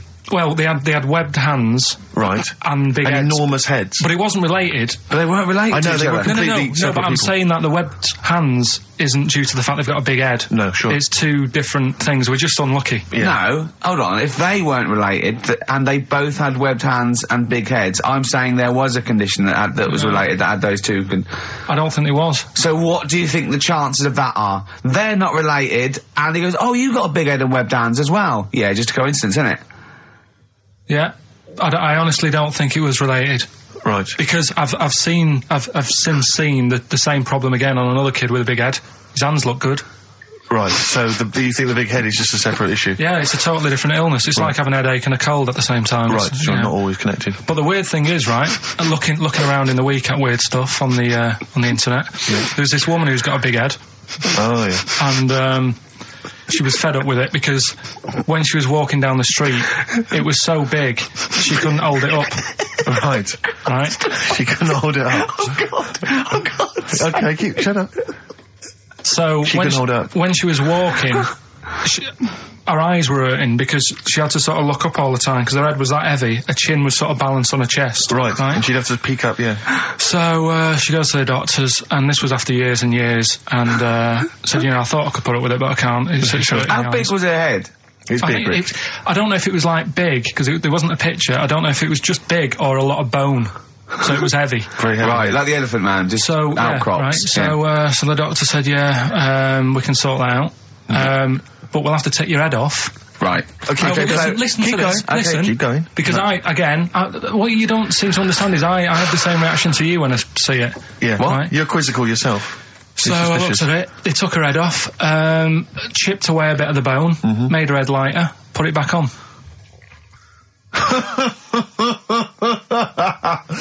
Right, play the Smiths. They took a woman's head off. Yeah, this is asked by the Smiths. And if you'd like to ask Karl something, details coming up soon. Badly Drawn Boy, Born Again on XFM 104.9. There we are then. Ricky Gervais with me, Steve Merchant, and Karl Pilkington. Raring to go. He's a bit grumpy, Karl. Woken up at 8 o'clock. Because he's from the north. Yeah, because he's in London. Yeah. And London's rubbish, right, isn't it? Oh. Where can you can't even get a Band-Aid in London, can you? Or grouting. In Manchester, I could walk to the next shop and definitely get some Flash, or maybe some Vim. You can't get it down here. You gotta go to a trendy bistro, haven't you? Karl, why are you grumpy? I told you before, I'm just a little bit tired today. Because he had to get up, but the builders next door woke him up. No. He's always going about his hours. Those builders probably got up at 6. Yeah, but I can understand builders who get up early because they're building outside and they've got to get the job done before it gets dark. But he's working in someone's lounge. If it gets dark, put the light on. It's not a problem. So why is he starting work at like 7 o'clock in the morning? Well, because the builders get paid by the day. And if you get a builder there and go, I'll just do 11 till 3, he's not going to go, I'll tell you what, love, just give me 40 quid. I didn't do a whole day. It's a day's work, isn't it? So you want to get the most out of them, don't you? Plus, he probably wants to finish early so he can have a good night out. Yeah, it's a Saturday night. You know what I mean? He wants to... Yeah, he wants to get at least 15 pints in. And he was cheery. I bet he was whistling and, dancing around and tapping, So I don't know how you can be annoyed at that. Why don't you get earplugs? I don't like the idea of earplugs. Why? Because I live in a flat, so it's not as if I'm looking after my house, right? I know. Already, I've lost you. No. That wasn't even a whole sentence, and I don't know what you're talking about. No, but what I mean is, if you live in a house, right, you know that you've turned the lights off downstairs, you know you haven't got a frying pan on, right? Right, okay, so, not really. Keep him going. But I live in a flat, and I don't know what the other people are like. There might be some daft people in there who don't... Imagine that. Right, who don't turn stuff off. Now, if I have earplugs and the fire alarm's going off, I'm not going to hear it. I'm going to have a good sleep, but who knows what could happen? So I don't like earplugs. It's not safe. Okay. If you live in a block of flats. But I think you'll find, because I've used them, I think you'll find that a fire alarm will cut through. I wear them sometimes if it's noisy or I want to go to bed early or something, and I hear my alarm clock, and it goes beep beep beep beep beep. It's all that right, loud. Okay. Well, and a fire alarm is deafening. All right. So we've talked in the past about snails who sleep for 13 years. No, you have. That's never been confirmed. In fact, the expert hadn't heard of it. Well, they do. Okay. I read it on different sites. Okay. So how much does it take to wake them up? Got you. What do you mean? Well, they sleep for 13 years. Yeah, but it's probably... But I don't know what you mean by sleep. It's not the same sort of pattern that we have in a mollusk, is it? There's different... What is sleep? It's when you're sort of shut down and... But they can estivate. They can actually literally shut down. No, but they didn't say that. They said they sleep for 13 years. And I mean... Have you ever had, like, more than 10 hours sleep? Yeah. Feel really groggy? Well, no, I feel good after 10 hours sleep. I feel rough. I just was thinking what a snail would be like. Be like, oh. Be even slower than normal. Be even slower than you. Play a record. Well, anyway. Email in if you know what on earth Karl's talking about. Ever. Chilly weather, why not put on a cardigan? That was the Cardigans. And for what it's worth, a lovely tune there. That's a joy. We should definitely talk like that more. XFM 104.9, Ricky Gervais, Steve Merchant, Karl Pilkington, alright? Alright. Yeah? Right. Well, we got a jam-packed show today. We got We've got so many we got more features than Carl's got on his face, which is about the same as Morph. Yeah. Very few. It's just really a head, isn't it? A little. That's where I've seen him before. More. On Take Heart. Yeah. We've got Rockbusters. That's Have we? still No, going no strong. more feelings on that. No, Fair but enough. he's said he's going to buck his ideas up. We've got chimpanzee that.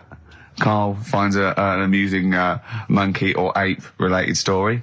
We've got Carl in a film again. Right, excellent. Yeah, I've had a lot of Look, great response from that, Carl, on the internet. It and was on the my email. favourite thing we've done. People raving about that. So and, what's, can we say what the film is this and week? excuse my French, we've got some bloody great music. Oh, pardonnez-moi. Wow, I don't know. I can't speak French. I will try and start. Well, I'll just give you a taste. We got Oasis, Cardigans, you just heard there. We got Lloyd Carl. We got a bit of Pretenders coming up. Eminem, Feeder, Coldplay, all the greats. Can I play you some TJ's fan club later? Yeah. What should we have now? Oasis. Go on. Yeah. Brilliant. White Stripes, Dead Leaves, and The Dirty Ground on XFM 104.9. I'm Ricky Gervais, with me, Steve Merchant, Karl Pilkington. We have got a great show lined up for you. Absolutely. Today it's just, Valentine's weekend, some love songs, Ooh. we've got some chat, and of course the competitions. I'll tell you what, I was walking here today, and the West End is crammed. There's helicopters, there's police, there's about 1 million people sort of just milling around, standing around with placards and stuff. I don't know what they're doing, but they've got too much time on now. They need a war. You don't read the newspapers, do you? Boring. Ooh, those boys can rock there. That's the Guns with All Their Roses and Sweet Child of Mine. On XFM 104.9. I enjoyed that. Yeah. That was good. It rocks. I hope the audience was playing it loud like us. Yeah.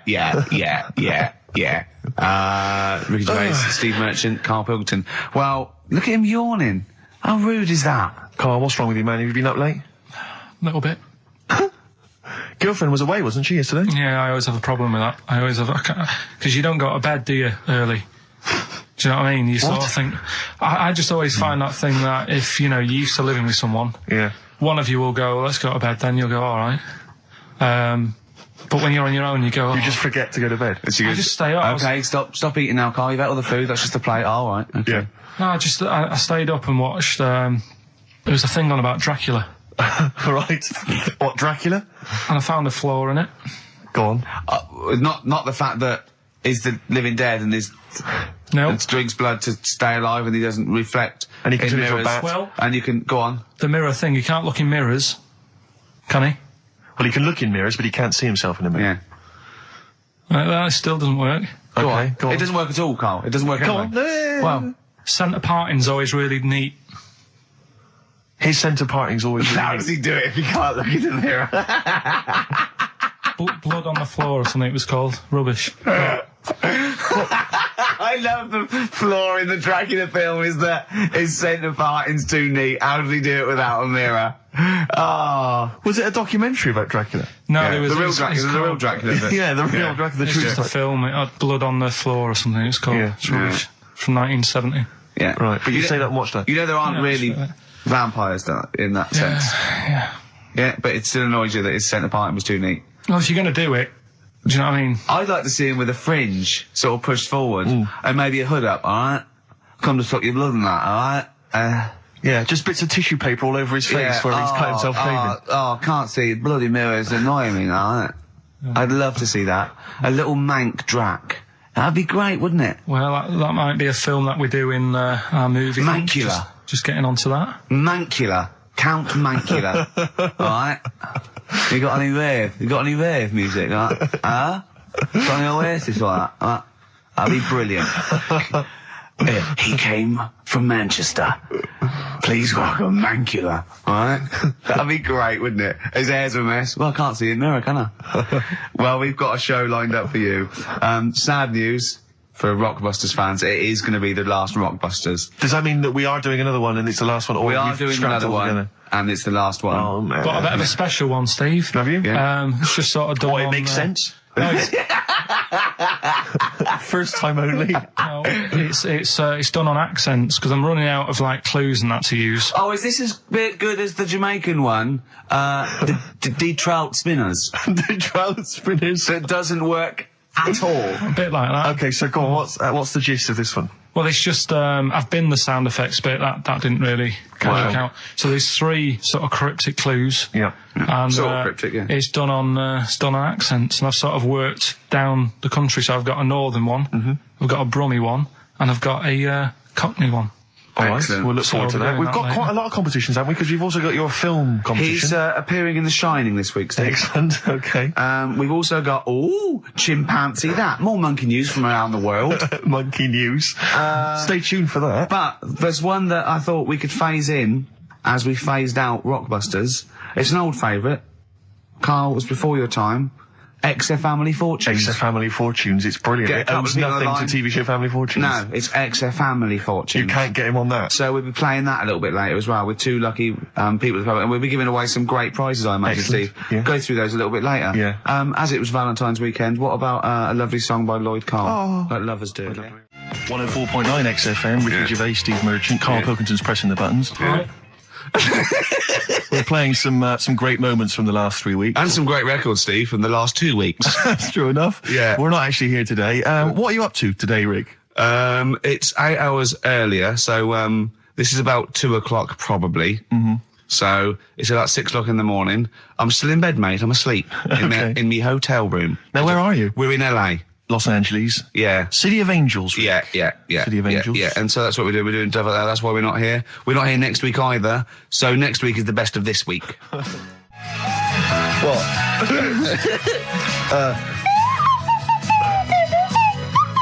Someone's left one of those little things in here. It's brilliant, isn't It's it? amazing. What are they called, those things? I imagine just there, I was thinking of being in the front row at a Morrissey concert and going, can I just play along? They are brilliant. I don't know what kind of sound that is. I don't know. It's only used for when Kenneth Williams Yeah, exactly. sees someone undressing.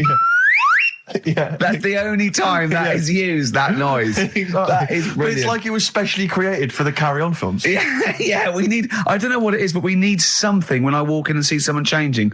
Well, what about this? There is a light that never goes out by the Smiths. I phoned Carl up in the week, yeah, and I said, what are you doing? He went, well, even though it's one of my days off, I'm just doing some research on the web. Found anything that said, yeah, I'm doing science. And then he said, you can get wigs for dogs in Tokyo. That's his scientific fact. And I went, what do you mean? Dogs, if they need a wig? I said, if they need a wig, what? Dogs going bald? And he went, like, this is fine to him. He went, it's a stressful city, Tokyo. The world's all right with Carl. He's always got an explanation. I've only ever seen him confused once. When in Edinburgh, he looked out of his window one day and he saw a bloke putting a parking ticket on some rubbish. Yeah. And that genuinely confused him. Yeah. He couldn't work out, could you? It's a bit weird, isn't it? And the woman breastfeeding her 8-year-old child, you didn't like, did you? I don't like that. But what's the name? Animals with wigs. I kind of thought, after I put the phone down to you, kind of thought about it, thought, yeah, it's a bit daft, that. Are you sure he's not the ageing pop group? No. The Animals? But when you think, have you ever seen like a bald pet? No. It's weird. What do you mean? Because my mum, we had a cat, we used to get through loads of cats because we lived in a... Oh, God, it started early today, isn't it? What do you mean? It's only 10 past Just one. because What we are lived you doing? No, Running a restaurant? We lived on... Oh, God, what do you mean? No, we lived on like a main road. Oh, yeah. Right? So Yeah. we used to get through a lot of them. My dad It was kept their saying, risk. stop wasting money, it's not Stop good. wasting money, not wasting cats. Right, so anyway, we had this cat that was ill all the time.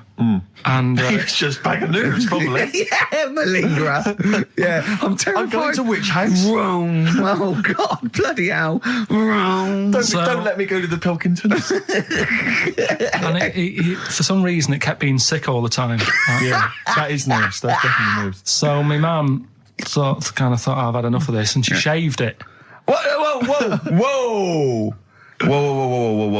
Now, I know you're not vets in your family, but what correlation did your mum think there was between it being sick and shaving it? Because it kept being sick, and it was a pain to wash, because it kept getting So caught she up. wanted a dry wipe cat. So Why didn't she just varnish it?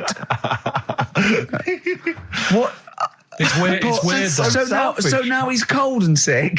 No, but not all of it. She left sort of the back half, but sort of from its waist, sort of. I love that. Shave it because it's sick on itself. And it was the weirdest looking thing. I mean, normally I like cats. I'm always like giving yours a stroke on the head and that. Yeah. As soon as she did that, it was like, oh, Yeah. can't touch it. And then So now it's sick, cold, and hated. Yeah. Carl. It must have, I mean, the other cats must have been taking the mick out of it constantly. It's just making things worse. I'm hoping that it got run over and was put out of its misery. no, I think it got all right, that one. Or is that the? Yeah, it did get run over. It did. Oh, God. Oh, dear. How many cats do you say you've got through? I'd say whilst I was living at home, I mean, it's still on the increase even though I'm not there. So whilst I was there, probably 5. God. Wow.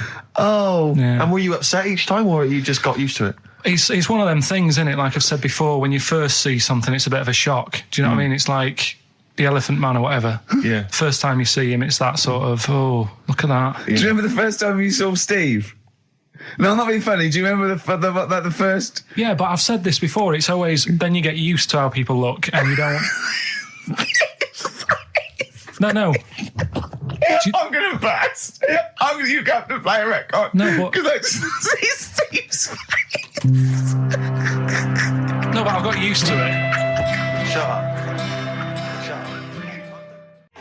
Well, here we are again, XFM on a Saturday. Just gone 1 o'clock, Steve, if I'm very much mistaken. But we're not here as such. We're away again, gallivanting around. We've got to do the special sort of best of again. Okay. Which we did a few weeks ago. So this is the best of the last 3 weeks. Which I think is, I think it's the best 3 weeks we've ever had. But I'd like it condensed into 2 hours. Yeah. Yeah. Some great music as well in there. Yeah, there'll be some great music interspersed with fine chat that you've already heard. Yeah. Except this bit. This bit's new. We've actually, out of the kindness of our heart, we've come in last week. Yeah. Yeah. And we've done a few clips just because we felt a bit guilty about shooting off. Yeah. And leaving. Even now, having heard this link, I'm beginning to wonder if it was worth our time. Oh, dear. You know, I've said in the past to you, Rick, that my grandparents, so I love them dearly, but it's like for the last 30 years, they've been waiting to die. I know, It's like they just sort of, it's like, the novelty wore off of life. Life in the 50s. Yeah, they got kind of bored of it. Life, in the 40s, it was brilliant. All sat around the old Joannas, the bombs fell, singing. They loved that. The 50s, that was great as well, because that was the post-war years. It was, it was a bit tight on the pocket, but it was all right. Everyone pulled together. And then the 60s came along, all the crazy music, the funny hair. Let's stay in bed. They basically stayed in bed. And it was one Christmas when my grandmother said to my dad, what do you like for Christmas? What do you fancy for Christmas? And this must have been, I don't know, 20 years ago. She said, what do you fancy for Christmas, Ron? And he went, well, I could do with a nice big kind of warm winter overcoat. She said, don't worry about that. Don't worry about that, because your father will be dead soon. It's what you can have his. Meaning my granddad. Well, to be honest with you, my father's still waiting. Which is good news. Good news for my grandfather. Less good news for my dad. He's freezing. He's freezing. He finds out, how is he today? He's fine. Oh, okay. Oh, I'm freezing. It's such a weird mindset, that. I think that, to me, is what sums up people from that older generation, the 40s and 50s. And it seems to me that you've got that kind of mindset. It's like you were born in the 30s. And whenever you talk of your childhood, it's like you had like a big potato to take to school. And a hoop and a stick is a Christmas gift. The other thing is, I think that that sort of generation, it seems that the man is dependent on the woman. There's a total dependence. Oh, absolutely, If she dies, he's done. Yes. He's done for. He'd just pine away.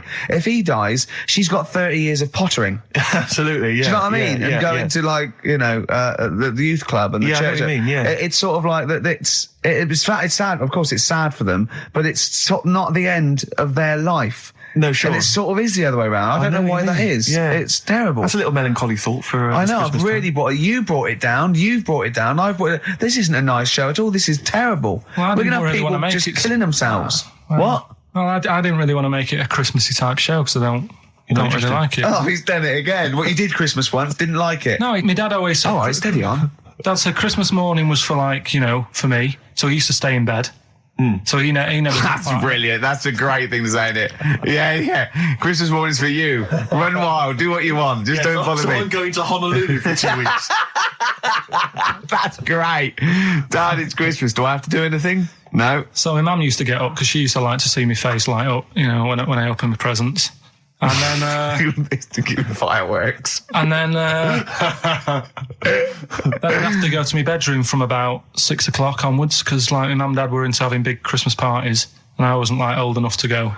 Right. So they'd say, right, you've had your fun there, you go up to your bedroom, stay in there. Really? Yeah, I remember one year, right, I got a train set, that's what I wanted. Yeah. Right? It's brilliant. Playing with it all day. I thought, I don't mind about the party, I'm happy staying up here playing with this. Brother comes in, he's had a few, right? He's going, yeah, give us a go on your train. How old is he? He's a bit older than me, so he might have been like, let's see. Well, let him be 18. Yeah, probably about 18, 19, and how old something were you? like that. I had a train set, so I don't know, about 14. something like that. Yeah. Right, so I'm playing on that, loving it and stuff. And then he comes in and goes, oh, give us a go. He turns the transformer up to like 14. He went really fast for about 5 seconds, broke it, and then he went back downstairs. Wow. So Christmas, I hadn't even got to Sounds Christmas like Day. the Conservative government with British Rail. Satire, that is. Rick, I just thought that there's satire. If there's any satirical shows listening or magazines. It doesn't work in any way because there's the analogy falls down apart from there being a train. Think it through though. British Rail was trains. Yeah. And the government broke the trains in many ways. They didn't break them, like not officially breaking them, but they kind of. It does work. It's perfect. Oh, I'm very pleased with that. And I can't. And no one's asked him to be on. Have I got this for you? It's weird, isn't it? Because it is strange that when you've got a satirical mind that's as quick as that. Yeah. All and right. it's broke your little train set. So what did you do? I just like watched telly and had some sausages.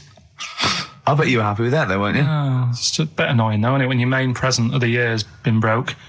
And then, did it ever get it fixed? No, that was it. Put away. I'm intrigued why your parents wouldn't let you come and join in the festive fun. Was it like really debauched down there? Was it like eggnog everywhere? Well, no, but I mean, that's fair enough. 6 is a little bit early, but I just think, if you're a kid, he had his fun, put him to bed at 8 maybe. And Do you think so on Christmas Day? I thought that was a day for family. Well, not if there's a party going on. Well, don't have the party on the Christmas Day. Well, that's another option. Yeah. Your parents are weird, aren't they? A strange breed. Well, I think that was the year, right? You're talking about buying presents and stuff. I think I did treat my mum to. I didn't buy my dad anything. I think that was like when I got a bit older, he used to get my dad something because he wasn't that bothered anyway. No. So, got my mum. There was a cheap shop, right? Of course. Thank God for that. Called Snips. Right? So I went in there and I thought, let's see what I can get her. And remember Victoria Plum? I don't think so. Well, it's like a fairy character. Right. Right. I mean, mum's into gnomes and stuff, right? So I thought, right. She must be pleased with you, then. Victoria Plum. I was thinking, is that one of the neighbours? Is it like a brandy Do you liqueur? remember Victoria Plum? Victoria Plum. Victoria Plum, yeah, it's like a little fictional sort of character, right? Okay. So I saw it. I thought, yeah, she'll love that, right? So I did my paper round, saved up for 2 weeks, right? Got that sorted. Went to Snips, bought the Victoria Plum. Next day, I'm in town with her, right? So I think, I know what I'll do. I said, come in here a minute, right? So we go in and we're looking around, and I tested her, right? I went, look at that there. That's all right, isn't it? And she goes, oh, it's bloody awful. Oh, Carl. Oh, Carl. Oh, God. So then Christmas Day comes. I said, don't bother opening it. She said, no, why? I said, Oh, no. Why did you still give it to her? So, well, it's too late. I'd already bought it. Oh, Carl. So she opened it, and I was like, and she said, oh, that's nice. I said, why are you saying that? I said, the other day, she said, it's bloody awful. She said, oh, no, I thought you were pointing at something else. Oh, no. So that's why I don't get anyone anything anymore. Oh, God. Play record. Oh, God. Oh. Beautiful day. You too, to kick off the show, Steve. Absolutely. The Ricky Gervais Show with Steve Merchant. Hello there. And Claire Sturgis. Hello, Indeed. boys. Carl's ill. Well, he's not here. I mean, I never believe people when they're ill. I think they're always malingering. I never take any days off work. I just think you can drag yourself in unless it's life-threatening or... To be fair, Rick, can I just stop you there? It's not so much that you take days off as you'll just suddenly decide around lunchtime that you've overeaten and you need to go and lie down. But I'm my own with boss. a cold compress. Yeah, and but a I'm my Swedish own... masseuse. I'm my own boss. Yeah. So it's not so much you take days off. It's not so much you take days off as you never actually do a full day's work. Yeah, You actually exactly. prevent that straight away. I never take that hour and a half off a day. Exactly. XFM 104.9. So what's the story, Claire? Do you know anything about Karl? Do you know what his illness is? I think he's got this sort of cold virus that's going around. He phoned me yesterday. He did sound poorly in his defence. A little bit croaky. Well, I'll tell you what. He coughed a bit. I'm not being funny. He better be in hospital. To miss this show. To miss this show. Flagship show of the week on XFM. Do you know, you are right, because, and you've been away, haven't you? You know, Been away he's 2 missed you. weeks. We had the best of again. But let's part of the best of. Yeah. Let's part of the best of the last 2 weeks, shall we? Yeah. I mean, we're going to try and get him on the phone. We're going to phone him, and I want him to really explain himself because, you know, I think he's malingering, to be honest. Well, he phoned me in the week and he said, Steve, don't forget, there's a documentary on Friday night about Oliver the humanzi, the human monkey. He said to me, it's going to be brilliant. And it wasn't. And it wasn't brilliant. It was. I specially stayed in and watched it. I taped it and watched it afterwards, and I've never seen so much hype and desperation. They kept showing the same clip of this chimpanzee that walked upright like a lot of chimps can. Exactly, right? yeah. It lost its hair, so it was half human, because all humans are bald. Yeah. So that's the half human bit. It didn't have hair. I'm sorry, humans do have hair on their head. Yes. The other thing was this desperation to go, could it be half chimp? No. It's a chimp that superficially looks less like a chimp than other chimps. So Lee Evans looks a bit like a chimp. Is he half chimp, half human? No, he's a human who looks a bit like a chimp. That's libelous. Yeah. That's a bit insulting, isn't it? Have you Should we there. just play some music? Yeah, now? I'm really sorry about that. I'll get back to you on that. TikTok, that's Coldplay and Clocks on XFM 104.9. with today's Steve- Can I tell you a Coldplay coming in a couple of weeks' time to co-host Zoe Ball's show? Right, 1, don't ever interrupt me. 2, don't tell them about other people's shows. No. Okay, moving on, thank you. Please do not mention that there are any other television celebrities on this channel, on this station. We are trying to convince people it's only Ricky. But the interruption was the main thing. Sorry. Well, we can't get hold of Karl, right? We looked, it's got his old number out there. His home number? Yeah, it's a hold on. So, we went to the new records. He hasn't even given him this new home number. So something's funny going on. He doesn't want to be contacted. He hasn't given me his home number. I've tracked down a friend who's looking at it for us. That phone might ring any moment. I apologise for that. But why is Karl not available? It's interesting that neither you or I, and I like to think of ourselves as being fairly close friends of Karl. Yeah. We have made him the man he is today. We cannot get in touch with him. In We the cannot same way, contact in the him. same way that bloke bought Oliver. Sure. I think that Karl is now ours. Yeah, Yeah. exactly. Well, exactly. I think very much that's true. Yeah, Yeah. Karl is very much like a humanzi. If in we many look, ways. we're going to lose contact with him and find him 5 years in a circus in Manchester. Exactly. They're doing experiments on him. Yeah. They're We can't figure him out. Yeah. Well, there's something wrong with He his looks like chromosome. a human, but He acts like because usually humans stand upright. Yeah. And Karl likes to walk on all fours whenever he can. yeah, he's not interested in other human women. He's only interested in apes. Yeah. It doesn't make sense. Oh my God. And he's bald. He is bald. Oh, look, there's as much evidence for Karl being a humanzi as Oliver. Yeah. I think there's more. And, Well, Karl barely walks upright. I know. Scared of fire. Yeah, I know. It is interesting, isn't it? Oliver was built, wasn't he? Yeah. I don't know. He was Why were you looking, Rick? I'm interested that you I couldn't. What your eyes were kind of uncontrollably drawn Steve, they were towards just his. there. No, I didn't say anything. I was just looking at his face. No, Sorry, Rick, but if there's something you want to get off your chest. yeah, and that was the human part of it then, was it? Being built like that? Because that's humans, but... Yeah. Although Karl's is very tiny and hidden behind. And I've noticed something else as well. He's got a big red arse, That's true. hasn't he? Yeah. It's all beginning to slot into place. And I've seen him climb up a cabinet and eat a banana as well. Just over lunchtime. And peel it with his toes. It's all coming together. Yeah. Right, we're going to track him down because he's malingering. He's definitely malingering. Yeah. I'll tell you what, he's at home now in the garden swinging on his tyre. He's not ill. I think more truthfully, someone said to me that I said Karl might be ill. They said, right, are you not going to do the radio show then? Well, that's what annoys me. I mean, that's the biggest problem is that, let's be honest, we haven't got anything without Karl. All we've got is the hook. People are staying listening because eventually they think we might get through to him at home. Yeah. And there'll be fun on this show to be had. If we don't get in touch with Karl, I think we may as well just shoot off and leave Claire to do the show. I've got some great music. Is that not a... Well, it's a small. Well, you could leave the music with conversation. me. I could just play There's not it. many reasons. That is true, for isn't us to be here. Okay, well, play some great music now, play Steve. a great tune. Okay, wedding present, Steve. Yeah, I'll explain what it is afterwards. Just play it. It's a joy. There's a monkey theme. There is a monkey There is a theme. monkey connection. Call in if you know the answer.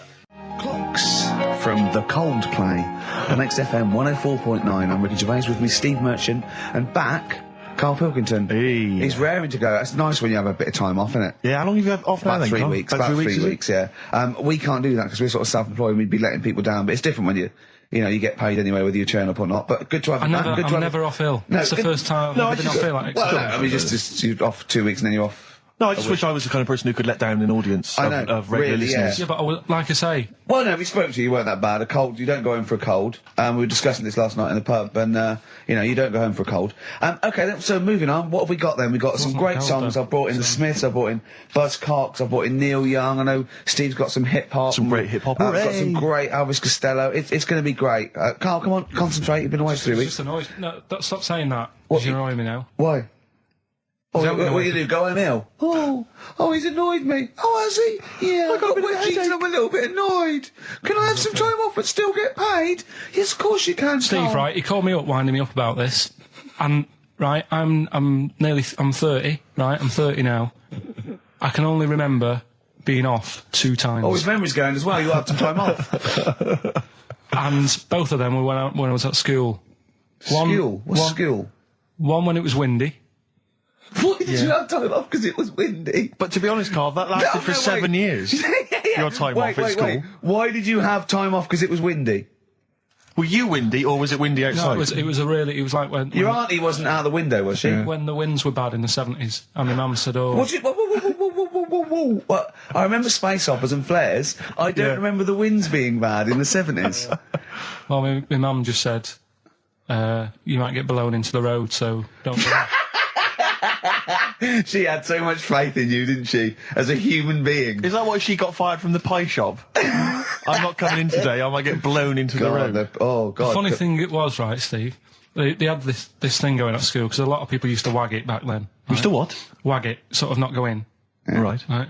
And they sort of tried to make it interesting for you by giving you a An education. certificate if you did a full week. Reward for the rest of your life with achievement. That sort of carrot. And also, like, let you go home at 3 o'clock on a Friday, Right. If you'd done a full week in that. right? Yeah.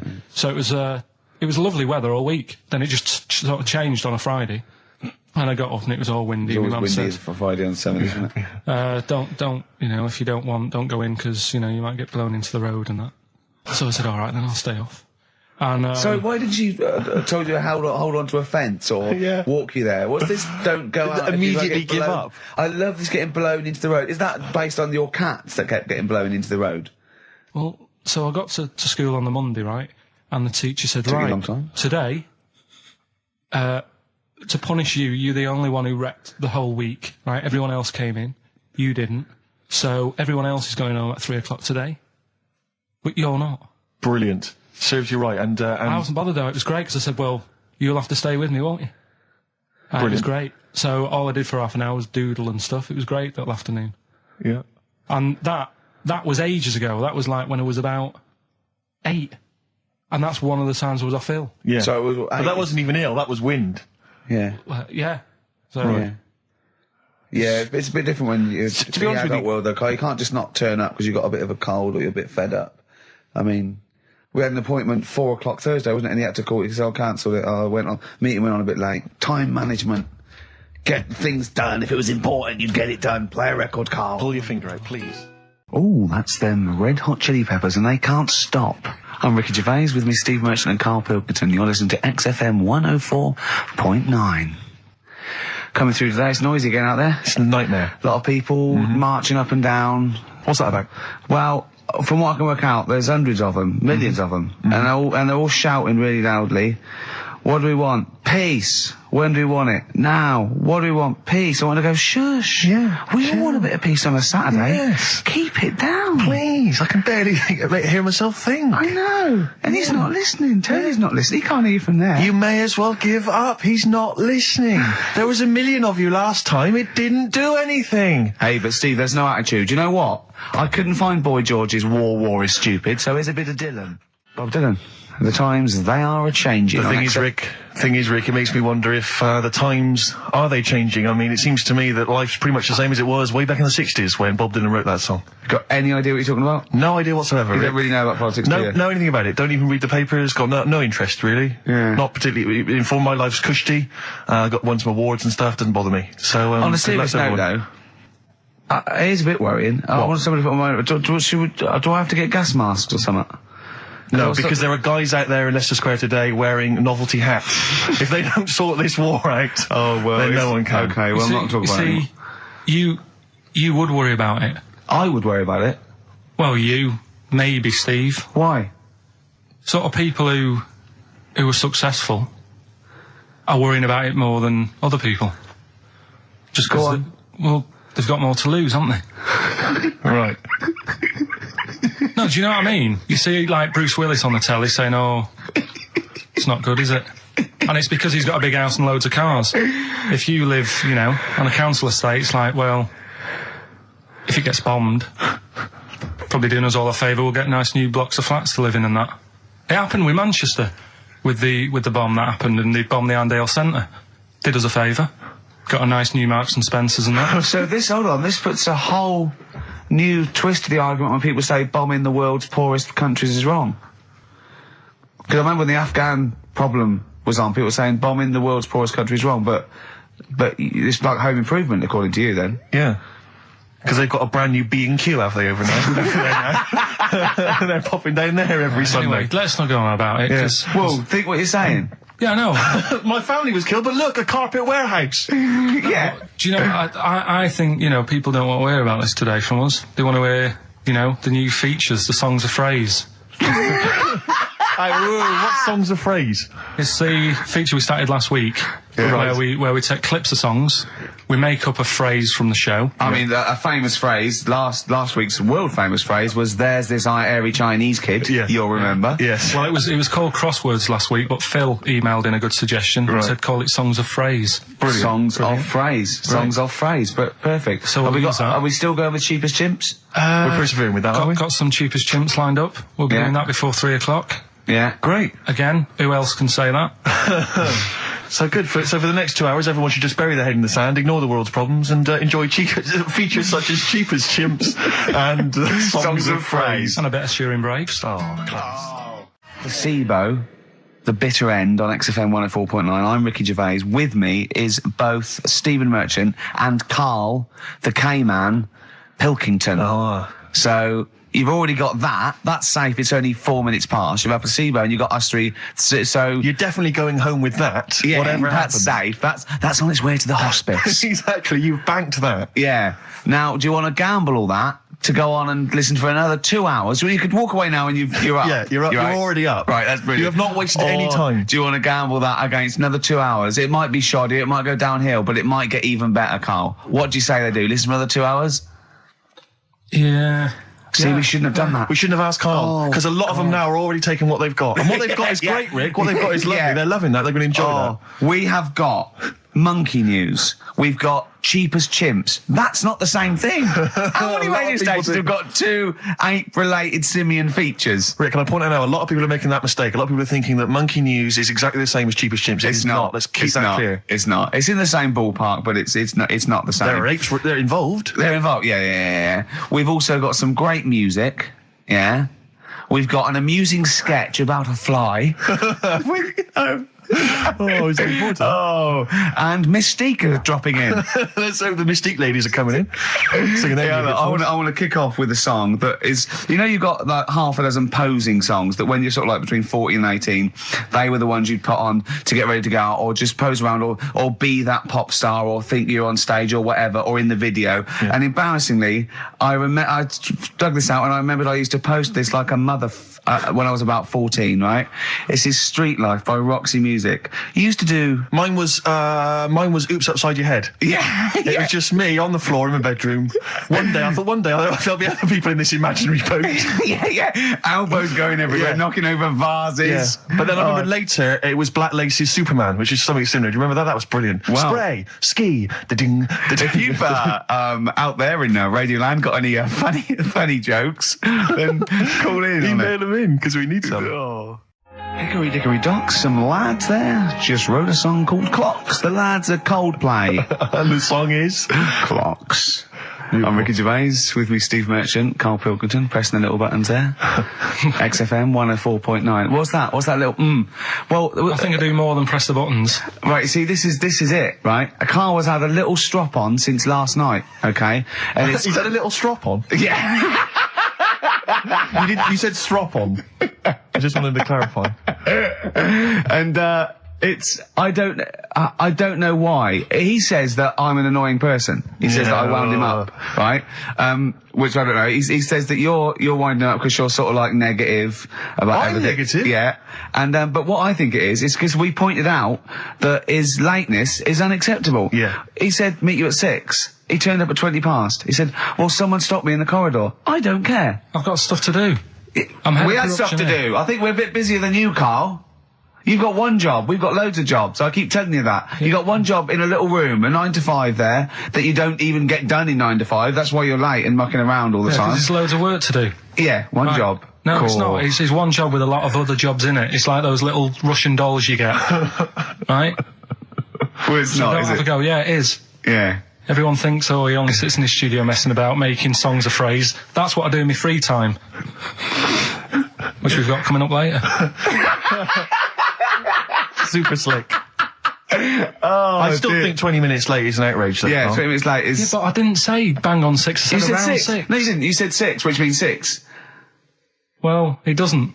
Wait, sorry, it doesn't? If it was a newsreader, I'd say, yeah, you've got to be on time. Do you know what I mean? If it was a 6 o'clock news, I wouldn't want to be late. But it's the fact that I said to you, I'm busy, I've got stuff to do. No, you didn't say that. You said 6 o'clock to sort out tomorrow's show. I didn't. I know what I said. So yeah, you don't, because I remember you sent me a text. You didn't even, it wasn't even a phone call. You didn't even have the politeness to call. Stephen has stitched him up by being a little bit more precise than him. It was a text and it said, see you around 6 tomorrow, question mark?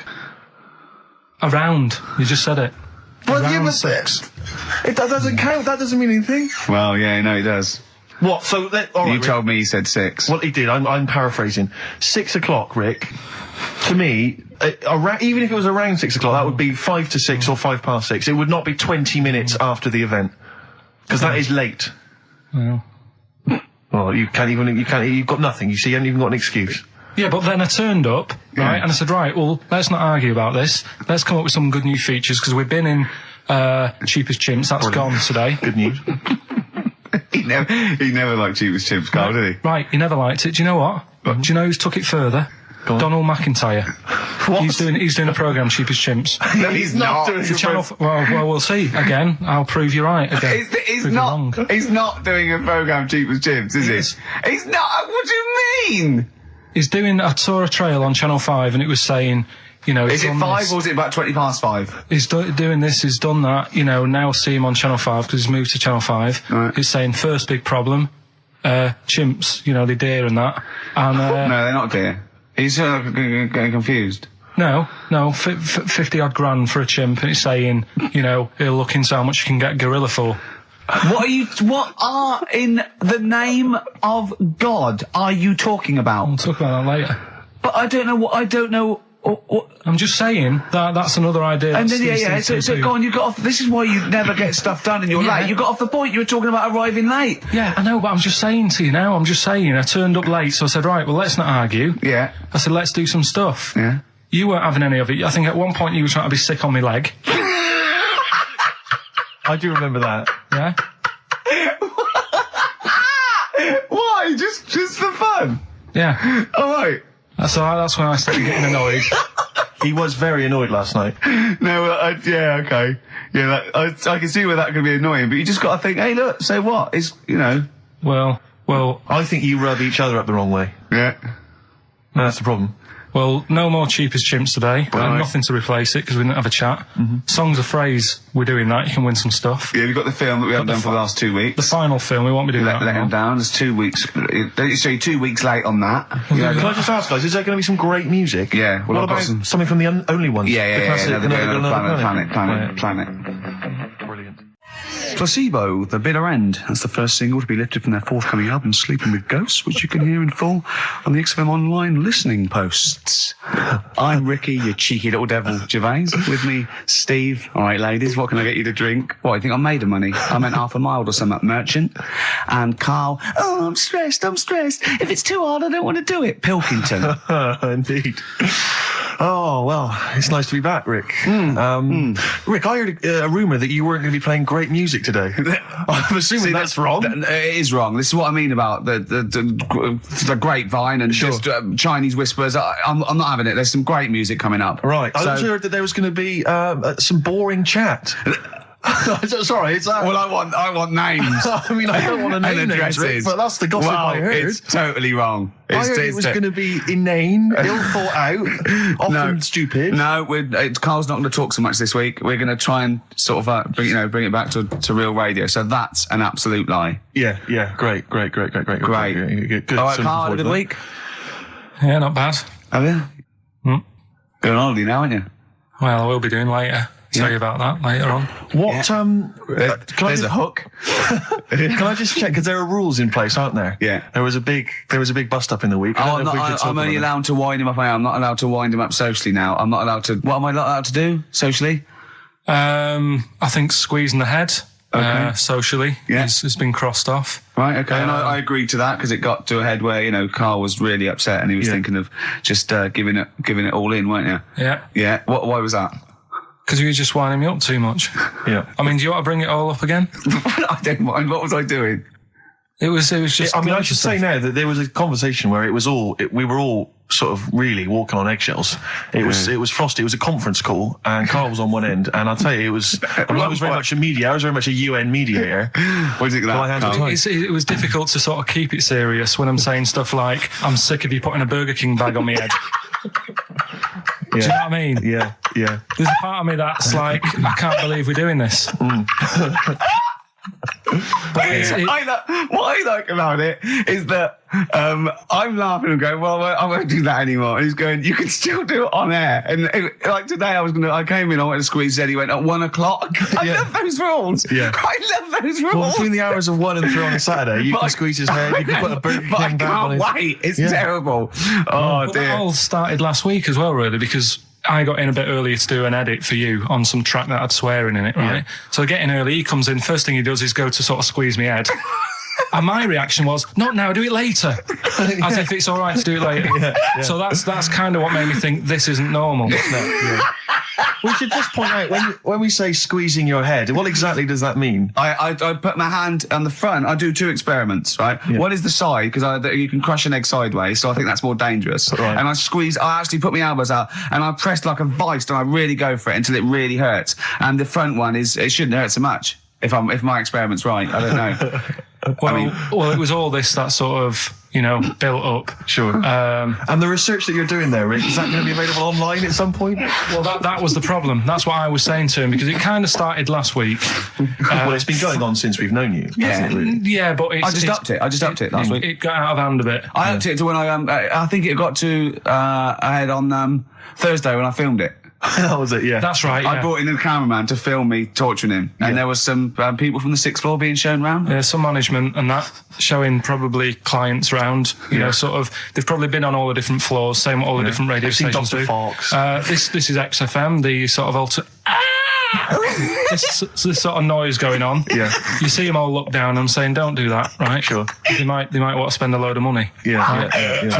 And he's doing that. He's wrestling with me. He's filming it. So that's when I just thought, It's mad, isn't it? And then when we're having the argument on the phone, I was saying, has this been some sort of experiment? Yeah. He did. He said that, and of course I lost it. Yeah. But it's all good now. Do you want to squeeze his head before we play the next record? I won't at the moment because we've got to get on. It's not right, and that annoyed me as well because I was trying to find out where he was going. I was filming him. I was going on waiting for Carl. Told Johnny he's meeting a mate at 6, which annoys me on 2 counts. And I'm just doing it to the camera, So I'm gonna follow him and just turn up and go. All right, where you been? But then when I came in, he went, "I'm meeting a mate," and he told me where it was. So I told him that spoils my fun. Of course. Because you'd want to just track him down. I don't want him to like it. Yeah. Which is pulled the rug under my carpet now that he's going to let me do. Do you know what I mean? It's just, it's a little bit annoying. It's that thing though, you see. This happened years ago to me, right? When, you get pally with someone and then you wind each other up and then there comes a time when you just go over the line. Yeah. Right? What happened? Well, it was this lad called Anthony, right? Who was my mate. Yeah. And we used to sort of always have a little fight in the toilet and that. Right? Sure. Punch each other. No, I want to wipe it. And the punches, used to get harder and stuff. And then, so he hit me harder. Turned out into a proper fight. Yeah. I chipped his tooth on the sink. Right? Right. This happened at school, and it was time for assembly, and I thought, and he's in the toilet crying. I thought, go to assembly. There's police in there in the assembly that day telling people about unnecessary violence. And you thought they were there for you? So I'm like, oh no, Anthony's going to come in a minute, like crying with all blood coming from his mouth. So I'm going to get arrested. Yeah. Did you go running and sleep? And that was an example of. Yeah. I mean, it kind of happened because I went out with a girl who he fancied. How old are we now? About 8 or 9. I think that's out of order, going out with a mate's girl. Yeah, but she didn't like him. He had like big ears and that. He had no chance. You're so why should I? No, but do you know what I mean? All right, I haven't got the looks like I used to. Sure, when you were 8. But that's before the stress of having head squoes and that sort of thing. I have aged a lot. Having your head squeezed. I love your own grammar. That's the past tense, is it? Squeeze or to have squeezed. Oh, he did squoze his head. Yeah. Oh, brilliant. So, what about a bit of Bowie? Be my wife. Carl, I'm asking you. I think we can squeeze that in. Be my wife, Carl, come on. Just because. Jane's Addiction are back then. Yeah, excellent. And so are we. All right, I'm Ricky Gervais with me, Steve Merchant and Karl Pilkington pressing the buttons on XFM 104.9. Well, I'm looking forward to today because not only have I got, a bit of Bowie, a bit of Springsteen, Mock the Hoople, Pretenders, R.E.M., an Elton John classic, don't laugh, right? But we've taken Dr. Fox's advice and prepared the show, and I've got a big list here of amusing observations. Coming up after the next record, a funny observation about describing your looks. Brilliant. All right?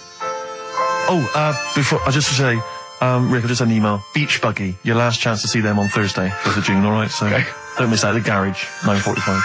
It's your last chance. Beach Buggy. Well, I know that must be some people's favourite record, Steve. Well, it's certainly one of mine. Thunder Road, Bruce Springsteen. I won't hear a bad word said against the boss. A lot of people dismiss him, as we said in the past, as being some kind of stadium rocker, but you can't listen to a song like that and not be moved. Surely, Carl. It's alright, yeah. Brilliant. A passionate man. Yeah. What? So, Carl. No, it's right. So, there's certain songs like that was alright. It didn't sound anything. If it wasn't Bruce Springsteen, if someone new came out sounding like that, I'd go, yeah, it's alright. Sure. Do you know what I mean? Yeah. You're a regular Simon Cowell, aren't you? I don't know if I like music as much as I used to now. That's what happens when you work in it, isn't it? Because Danny Minogue was on the telly in the week. Is it like when you work in a sweet factory and you don't nick the Mars bars after a couple of months? Yeah. Yeah. Danny Minogue was on the telly in the week, right? Yeah. And she was doing a medley. Yeah. Why do people do them? Well, to try and get all the hits. I know what you mean, yeah. Well, who's that busy that they haven't got time to listen to a full album or... Well, it was it's like a meal in pill form. Yeah. Well, I like most of Danny Minogue's hits, but I don't like the whole song. Yeah, exactly. So if you want to just pop the best bits down, 30 seconds, put them all together, yeah. Well, I've got a Stars on 45 record from the 70s. Do you remember those? Yeah. Stars on 45. But it's that, like you say, this one had it would be a snatch of Stevie Wonder, followed by the MASH theme, followed by Layla, just the intro. It was it's not music. It's just... Well, we do a bit of that, don't we? That's what DJing is, isn't it? It's a bit of everything. But we play the whole song, don't we, often? Mm. Yeah, we're better, aren't we, Carl? Oh. So what do you want to talk about today? Do you want to look at the list? Yeah, well, it's got describe looks. That's our list we've put. So this is a very amusing sort of link about describing your look. I don't know. What's this? I don't remember this. No, I just was thinking like, everyone's got an idea in their head, right? Of what they look. Careful, Carl. Don't open yourself up to criticism. Go on, yeah. Everyone's got like, yeah. Do you know what I mean? Everyone's got an idea of what they look like and stuff. If someone wanted to know what I look like, or what Ricky looked like, or what you look like, Steve, if that. Yeah. What would you use to describe yourself? Do you know what I mean?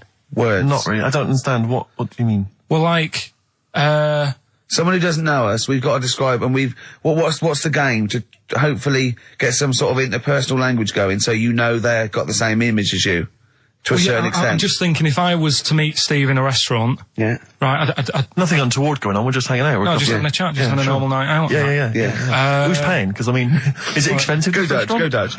I mean, right. So, I say to you, I'll see you at 8, right, in this restaurant. I'll turn up at the door. It's a bit of a posh place, right? So is Steve Merchant in? Yeah. And the waiter sort of goes, I don't know. What does he look like? Right? And where's he from? Just a little French fella. Oh yeah.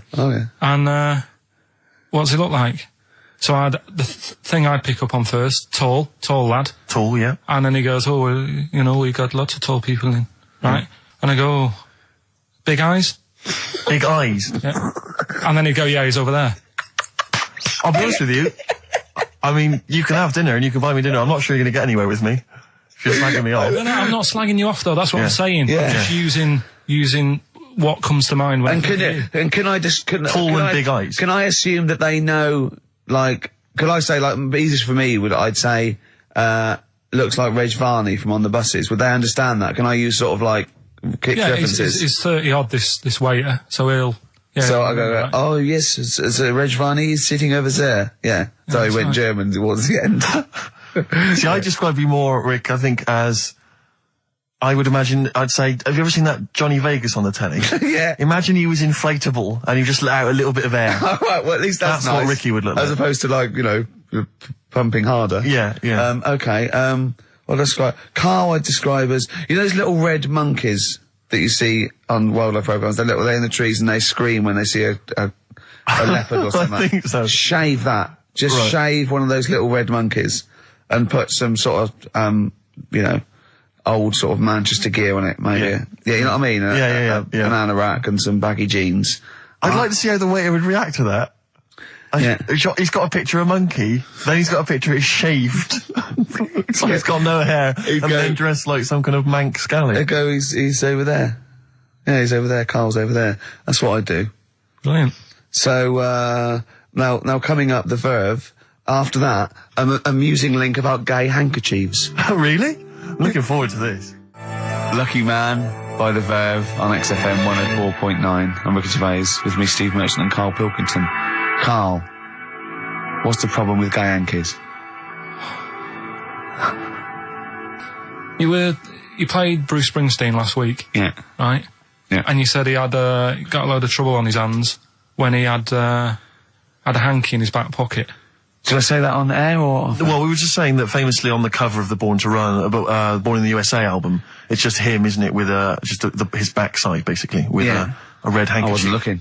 Well, I just... I did it for research purposes, for this amazing link. He had a red handkerchief, I think, in his right-hand pocket, and apparently that signifies homosexuality. Apparently, I don't know.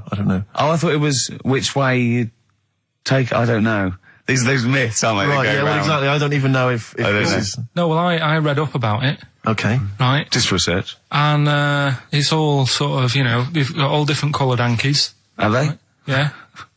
Right. And, it depends what pocket you put it in as well. So you've got, like, the different colours, different pockets. Yeah. And, sorry, how many variations are there? Different pockets is what?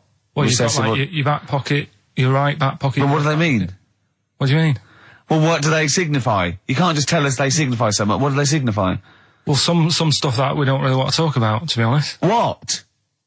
Sort of, stuff that gays are into. Wait. What do you mean? Barbra Streisand records? Yeah, yeah, Eurovision. No, like a couple of the things that were there that I know we can mention. He said something about... I love what he thinks he can't mention. I love it. Decency. What is this? 1956? No, but I mean, it isn't just, having it away. Having it away? I love him! No, having it away! You get up to some weird stuff. I love the fact he didn't want to offend, but he's offended a lot more people by saying they get up to some weird stuff. Right. In your opinion? Yeah. What do you mean? No, but don't if there is something that I don't know about that it's like you can't say on the radio. Yeah, I'd rather not. But what do you mean weird stuff? Well, one of them, right? If you've got a red hanky, right? Yeah. In your right pocket. Like Bruce? Yeah. That's exactly what Bruce had, yeah. Right, well apparently then, Bruce is an armpit freak. An armpit freak? Yeah. No. Really? No. But that's very specific. Carl. Seriously. Well, what? Right, okay. What else is there then? Sorry, is there some kind of homosexual body that sat down and came up with this at some point? Well, you said this is getting crazy. You've got like a blue handkerchief in your top breast pocket. I don't know what that means. You need to sit down. There's some kind of summit. Figure out what it means. Yeah. It's just that you're not free from it either. So if you were to go in like a gay bar, which, you might do if you're straight anyway, because they're, good places, I think. Mm-hmm. Right? You can't actually go in there if you've got a cold, because every coloured hanky represents something. Right. So if I was to go in, had a bit of a sniffle, I could get into all sorts of trouble. Right. Well, pull out a Marks and Spencer's white linen hanky, that means you like to be tied up and whipped. Yeah. There was another one, armpit freak was covered. Armpit freak is done. We've covered. An armpit freak? I don't really know what that means. Right, okay, yeah. But there was just one other thing, like a blue and white one, is if you're into sailors. To sailors? Yeah, if you have a little blue and white hanky, that's in your left pocket. Yeah. Right. Blue and white equals sailor. I wanted to ask you something. Remember, again, we've got to be careful here. When, you wouldn't leave the building that was on fire because, you were standing proud. Hang on, we need this. Some people now don't know what you're talking about. Carl, you were on holiday. Yeah. On holiday in Tenerife, right? Yeah. You'd had a moment of intimacy with your girlfriend. Yeah. A knock on the door. You had to stop and get up. You peeked around the door. It was a fireman saying, "Get out." But you didn't want to leave because you had a... Yeah. Yeah. It was a little... Yeah. But what I don't understand is you maintained that while looking at a Spanish man dressed as a fireman. Yeah. Is that true? Is that the fact? You maintained... I'm sorry to say, you maintained arousal whilst looking at a gentleman dressed as a fireman. No, is that, these are the facts, and they are undisputed, right? Did you maintain... I'm not a machine, though. Do you know what I mean? I can't turn it on, turn it off. Right? But you were talking... I just thought, talking to a fireman, you'd have probably lost it. I don't know, but you didn't. No, but the other thing was, I mean, I was talking to Suzanne about it again, right? Yeah. She said, "What are you talking about that for?" Right? I said, "Oh, it just crops up," right? Yeah. And the dilemma was, you see, I wanted to try and make sure that it was a proper fire because that was the last condom we had, right? So it would have ruined the night. So I didn't want to it was like, well, what's going on? Is it, do we need to get out? Yeah. Is it a proper fire? Yeah. And you, and talking to this man in uniform, what did he look like? Was he good looking? Did he look like Ricky Martin, say? Was he good looking? Was he good looking in his uniform? I can't remember. Can't remember. Did he have a moustache? Better play a record, haven't we? Is this bringing it back? What? You look uncomfortable. What? Did you just switch this on with your hands?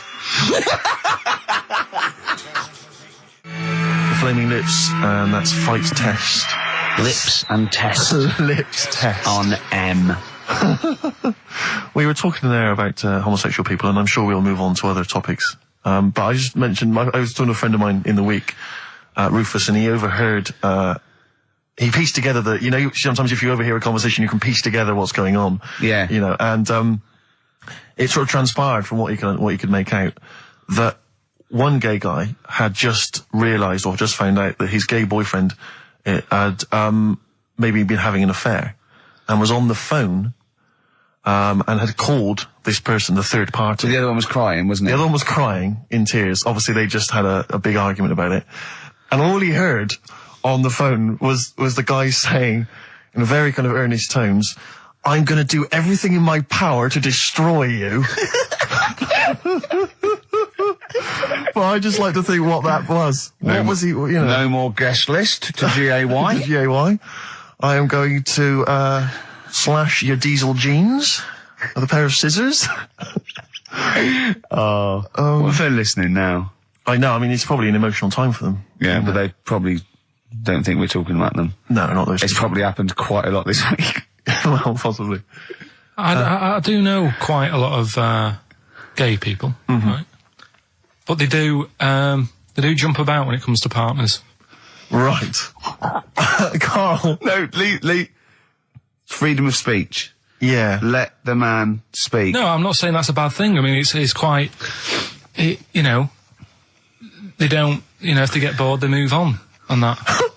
Which is fair enough, but they do, How have you pieced this together? And they go out late, don't they? Oh, we've covered that, haven't we? We've done that. Yeah. How have you, so you... Do you know how we covered that? His favourite record is Killing a Georgie. And he went, at the end of the record, he went, see, but how late was it? Yeah. If he'd have been sort of going out at a decent time, that wouldn't have happened. Sure. Do you know what I mean, Steve, though? They're always getting ready to go out about 1:30 in the morning. You're asking for trouble. Yes. Incidentally, I should just point out that, Oh, dear. that, we've had an email, I've lost it here now, but anyway, it was one of our listeners saying that we've slightly embarrassed ourselves because, of course, Bruce Springsteen on the cover of Born in the USA doesn't actually have a handkerchief in his back pocket. It's actually a red baseball cap. So, well, I don't know if that also counts. I don't know if it's any coloured object. What does that mean, though? Yeah, into heads. Into little round heads. Oh. If Bruce Springsteen, and he's obviously not gay, but if he said, all right, Carl, just, you know, little cuddle, would you turn down Bruce Springsteen? Yeah. Well, no, but why? Just like, all right, mate, you hug your mates, don't you? If Bruce said, all right, Carl, I like your show, love your head, little cuddle, a mate's cuddle. No, I just, I'd say what you're doing. You just say, look, We're a couple of old friends. look, Bruce Springsteen, I wrote all those great songs, I like what you're doing, let's cuddle, let's have a little, all right, The mate. annoying thing is, right, Steve, right, do you know how he likes to squeeze me head? How Yeah. Ricky likes to squeeze me head? Yeah. He had an old mate over this week. He's got a similar shaped head, apparently, as mine. Yeah. Right? He's hardly gave me a call or anything, because he was busy with this other fella's head. Oh, you feel quite bad about that. Well, This is a better head to squeeze, I'll tell you why, because he shaves his every day, right? He's got the same sort of hair problem with him, shaves every day, a right? problem. No, I know, and it's because he's had it shaved all the time, like, Carl's is sort of comes through a bit long at the side sometimes, it looks a bit unkempt towards the end of the week. I've seen there's a couple of little pimples under there. But I really have to do it, just like, get there, slap my hands in it, squeeze it. With this one, I can sort of get my finger, do you know what I mean? I get my, really, you know. You're like a gay, the way you jump about from head to head. That's my record. You like a gay. Just saying. Right, still coming up then. What have we got coming up? We got Rockbusters. Oh, is any monkey news this week? It's been a problem. Why? It's not much has been going on this week. What, in the monkey world? In the monkey world. I don't know if they've caught on to the fact that they're getting coverage. They're keeping their behaviour hush-hush. Be a bit careful, but I found something. Have you got Rockbusters? It's your last chance, don't forget. Is it good, these? Got Rockbusters, got some good prizes. Steve will look at them in a bit. Yeah. Cheeky Freak of the Week. Have you got a cheeky figure of the week? Got that. Got Yeah. that. So what deformity is it this week that you're ridiculing? Well, keep listening. I didn't really appreciate the Stones when I was younger. I was always a Beatles fan, but now I can't really listen to the Beatles. I just it's like I've used them up. It's about 5 tracks I like. Yeah, the but Beatles. the Stones just get better and better. And that one's brilliant. And the video's so good as well. Oh, amazing. From 1981. That was Waiting on a Friend. From the Rolling Stones. Right. What we got? We got more fun coming up, I imagine. Yeah, Cheeky Freak of the Week. An amusing story about inflatable testicles. We've already given you half an hour talking about gay people. Who knows what else will be coming up? Yeah, big market. Out of Time by Blur on XFM 104.9. All right, Carl. No. What are you thinking? Stinking. That stuff. You're an enigma, aren't you? I would just say hello to, we've got an American listener apparently, Karen. Anyway, what else have you got? I thought that might fill up 4 seconds. We're not struggling, are we? No, I no, mean, no. we Well, just consult the list of Dr. Fox-esque amusing topics. Wet Ones, Screwball, Shop Train, Cheeky Freak, Ronan. What was Ronan? Ronan. I just was telling you the other day about, that song that he does. Loving every day as if it's your last one. Right. Yeah. I'm just thinking he's saying that as if like, oh, I'll have a good day. But I reckon if you knew it was your last day, I don't think you'd be in the mood to do anything.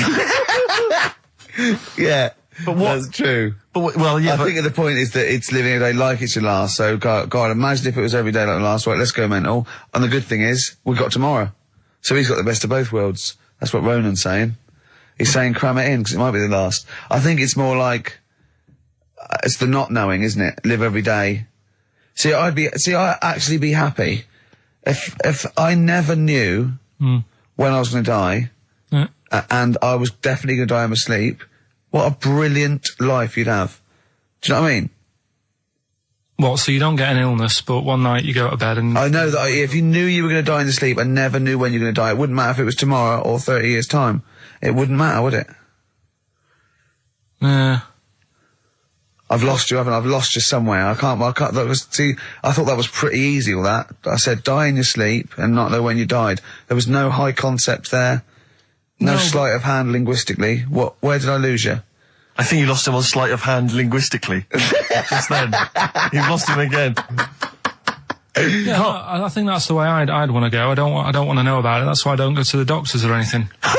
That's a good approach. And he do you know, remember him saying he's going to die of cancer because he doesn't check his balls. He doesn't like the feel. Of course. What do they feel like, your balls? Like a wet chamois leather. With 2 marbles, 2 kumquats in a wet chamois leather. No, but I just... Why are they wet? Sweaty? No, they're not. I'm just saying smooth. Are they smooth? Yeah, because a chamois leather's smoother when it's... Do you shave them? No, I don't. In case a fireman pops round, you want to look your best. It looks like your head. You know, a fireman pops round, there you are, and he goes, oh, nice, smooth. So you never go to the doctors? What even? I don't like it. But if you found some buboes under your arm or something, I'd wait for a bit and I'd say to Suzanne, what do you think of that? Just see if it develops into plague. Well, yeah, because you know, don't you? Old bandages around your head. Yeah. And a bell. Yeah. Suzanne, where are you out? Can you get me a bell? Exactly. Brilliant. There was this kid at our school we took the piss out of for basically the rest of his time there, because when he was about 11, someone said, how would you want to die? Right? We do that thing, drown in fire or that. He said, I want to die of old age in my mother's arms. How old was he? Like 11. Loser. In my mother's arms? No. What, getting off with her? What was that? Die of old age. You know, so old she. Brilliant. I want to die of old age with my nan and my mum. Yeah, all in the same bed. Oh dear. So if it was the last day, if you had one day to live, okay, what would you do with your day? Now let's assume that you're not in a state of ill health. There's not much you can do. It's just the end of the world. And what do you mean there's not much you can do? I mean, that's what we're asking you. It's the last day of your life. It depends, doesn't it? If we're all in the same boat, if someone says, oh, unlucky, without bitterness, like, oh, we accidentally exposed you to some radiation poison, you got a day, or if it was like, there's a meteor coming this way, we're all in the same boat, I think it would be different. It depends whether it's you and the rest of the world. No? I'd do the same thing. I'd steal a car and go joyriding. But like, go mental. I'd be smashing stuff, I'd be knocking people over for a laugh. I'd be going crazy. It'd be like Grand Theft Auto. Right. It would be extraordinary. Brilliant. Driving through parks. That's what I did the getaway. Yeah. I tried to play it seriously. Within about 10 minutes, I was just going around areas I knew, trying to knock people over. Yeah, I don't think I'd want to do that much. Seriously. You can watch telly, because you might not know how the thing ends. Sure. Yeah, be a waste of time. You could watch 24, couldn't you? If you had a day. Yeah. On DVD. Do that then, do that. Do that, yeah? Well, but I mean, let's be honest, let's say you can take all the money out of your bank account, you can fly anywhere in the world, you can do whatever you want. Well, not a long flight. You could. Well, no, but you've got your girlfriend. Australia, you wouldn't make it, would you? No. Why wouldn't you go to the monkey sanctuary down in Cornwall and just go around cuddling as many monkeys as you can? I'm going to tell you something now. Go on. Going there next week. Are you? Yeah. Taking my mum and dad away, because like Suzanne's mum and dad. What, you're donating them? Most people put them in a home. What are you going to say? How your monkey sanctuary is cheaper. Taking them down, taking them down to Cornwall. Hold on, I thought you said you'd never go away with parents again. No, but that was Suzanne's mum and dad. Oh, is this to get even or something? So we'll do that, and then we'll can it, then. That was your outing. You're phoning both sets of parents over. It goes, right, you won't be seeing us ever again on holiday. We've taken you away, Be careful that the monkey people don't buy you off your parents. Yeah. And don't make sure they don't leave any of the monkey's food in the telephone box, because Dad will have that away. Yeah. No. I was talking to him about that the other day. About the nicking in phone boxes. And he should we just explain that to people? They live in a small village in Wales, and it's like one sort of utility store, and when it's shut, they leave you shopping in the telephone box across the road. And Carl's dad found out about this and goes and helps himself. Yeah, to other people shopping. That's terrible. Yeah, go on. And I was talking to him about that, saying, have you picked up any surprises in the phone box? And he said, no. We were talking about other stuff he used to do. One of them used to be going in this supermarket, right, in Manchester. Yeah. Needs a new pair of shoes. Yeah. Go in, take a new pair off the shelf, pop them on, leave his old ones there. Really? And walk out again. Yeah, brilliant. Floor. And then you go in after and buy his old ones back like an idiot. Yeah. You'd go in the next day. They look nice. Yeah. My dad's got a pair just like that. I've always wanted some. Can I have those? Incidentally, we don't advocate the stealing of shoes from shops. Or the joyriding and killing people. Unless you've got one day left. Okay. Or phone boxes. John. Fighting. M. Gervais, Merchant, Pilkington. Rockbusters. Oh, brilliant. Is there a jingle for Rockbusters? I don't think there's ever been one, is there? No. Could you come up with one quickly? Oh, Rockbusters. Brilliant. All right. Well, the prizes this week, there's not many. I have to say, Carl's not sourced many, but what he's got are actually good quality. Well, I'm trying to instill in him that it's, quality, not quantity. Absolutely. As opposed to, 15 copies of, Fools and Horses Christmas Special with a giveaway 3-wheeler yeah. car and Primal Scream's greatest hits on 11 CDs. Yeah. Not Primal Scream, in Spiral Carpets. Oh, that was it, yeah. Spiral Carpets. Anyway, yeah, we've got this new Kiss FM hip-hop classics compilation, which has got some really good stuff on there.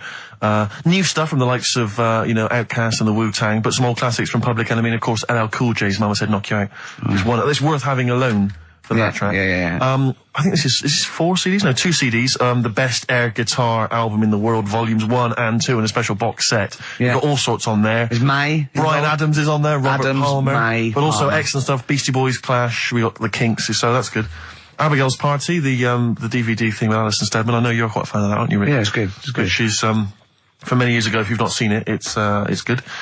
This Later with Jules Holland DVD, it's got live performances from PJ Harvey, the Cardigans, Rollins. But he is playing Boogie Woogie over their tracks. I would hope so. Okay, good. And also, is this the new albums from The Thrills? Yeah, it is. Is it the album? Yeah. So that's a little. Wow. Is that exclusive? It's not even out yet, is it? No, not even out. Not even out. Wow, that's the sort of things that Carl can come up with if pushed. It's all about the game, though. It's all about the game. The prizes are just for fun. It's all about the playing the game. Let's see what Carl's come up with this week. This is his last chance. If I ever hear anything like New Odour again, that's the end. Okay. They did get it, though, didn't they? So they're working out. They will do it. Just let's have the jingle again. All right. Oh, Rockbusters. Right. If you haven't heard it before, cryptic clues that make up a band. And some initials to help you on your way as well. Right? So, well, you'd never get it without, but go on. First one, that fella likes sucking on iron. Right? That fella likes sucking on iron? Yeah, the initial M.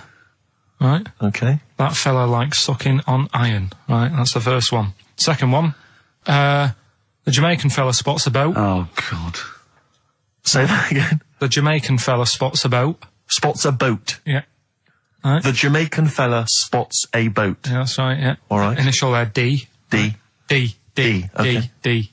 D. All right. And the last one, do you want a game of tug of war? Well, it's up to you. You own it. Right? Interesting. I've just got number 2. Right. Do you want... Oh, God. Right, the third one, do you want a game of tug of war? Well, it's up to you. You own it. And what's the initial? E. All of them again, quickly. Right, so the first one, that fella likes sucking on iron. That's M. Second one, Jamaica fella spots a boat. Right, that's D. And the last one, do you want a game of tug-of-war? Well, it's up to you. It's, you own it. Right? But he embellishes it like it's a whole story by the end. That's E. Ricky.gervais@xfm.co.uk. Please don't phone Email in. only. Email and we cannot be bothered to answer the phone. Ricky.gervais@xfm.co.uk. Brilliant. White Stripes. Excellent. Forthcoming single from the White Stripes, I Just Don't Know What to Do With Myself. Worth checking out the webcam. Ricky's made Carl some kind of... I don't know, how would you describe that? I don't know, it's like a new thing. It's sort of like a scarf, sort of bandana. I just invented it. I don't know what Talk us through it, if you would. Well, all it is, it's a length of toilet paper, but you can use silk, wool, everything, and you just put it around his neck, and then round the back, and up over the ears, and tie to a little bow jauntily on the side. If you could actually stand up, just in case they got a webcam shot of it, you can see that there. What would you call that? I don't know. It's sort of like a bandana, but I don't know.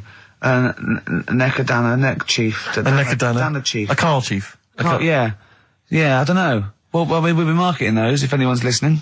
Yeah. So, and would you do them in a variety of different colours for gay people? Red Hot Chili Peppers, universally speaking, on XFM 104.9. Well, halfway through, Steve. I'm Ricky Gervais. That was Mr. Merchant I was referring to there as Steve. Familiar. Friends by now. 5 years in the making. Karl Pilkington, I known him a year and a half, but he's a good friend as well. All right. XFM, where paths cross. All right? Oh, so, any interesting things to talk about, guys? Dr. Fox style? Any amusing observations? Have you taken a sideways look at the week's news or anything, Carl? What have you... Tell you what I did here last night. Go on. 5 Live. They do like a review of what's gone on in the week. When we've been busy in the week, I haven't always got time to follow what's going on. In the world, sure. Someone's made a chicken with teeth. For what reason? Don't know, because they can. Just because they can. And like so it chooses food. Yeah. They had a few guests saying, well, where will it all end? So you're sure you weren't watching a Wallace and Gromit video? No, seriously, right? They're doing it. They're chicken with teeth. Why would they spend millions researching? What do you mean they've got a chicken with teeth? What do you mean there's a chicken with teeth? Sounds mad, doesn't it? What are you talking about, Carl? That's what they've done. Do you know, like... Why? I don't know. They're just messing with science and that, and that's what the people were saying. Why are you doing that? Do you know what I mean? Where will it start? What's the next thing? They did the sheep. They did the cloning. Right? The rat with an ear on its back. Did that. Can hear a cat coming, can't it? What else were they talking about? They were talking about that sheep again, that cloning one. Yeah, Dolly the sheep. Do you think it's that clever? They do all look the same anyway. What's it got to do with its cleverness? Being cloned. Being cloned, is it? Do you think that's a good thing? He doesn't think it's that impressive because they look the same anyway. Right. They could have just put any sheep in there and go, look, they're the same. Yeah. Brilliant. So there was a programme, people were talking about... What are you talking about, a chicken with teeth? It was the latest news. It was like all about the war and that, and I was like, yeah. And then it's a chicken with teeth. I say, hang on. Your ears perked up. Yeah, he didn't hear anything about the war, did you? That was like, they might have been speaking French, or just like whistles. And now, story about a chicken with teeth. Yeah. You stop washing up, maybe someone can let us know, Oh, God, don't open the floodgates. No, but I'm just saying I don't know the full thing. They just... Of course you don't. Surprise. They just touched on it. Yeah. Anyway, other stuff I did do proper research on in the week. Go on. Having testicles done. Having your testicles done? Yeah. What does that mean? Same magazine that was doing the hanky coverage. Letting you know what all that's about. Sounds like a great magazine. How can we get him as a pundit on these news shows like Newsnight? Do you know what I mean? Sky News. On there, wouldn't he? Just on there, just ask him what they think. Wouldn't that be amazing? Is there a producer out there that would take a chance on Pilkington? It's Pilkington, Raggy Omar, Ian Hislop, and a panel of people, and they just ask people. Yeah. So you can have your testicles made bigger. Why would you want to do that? Well, that's what I was asking.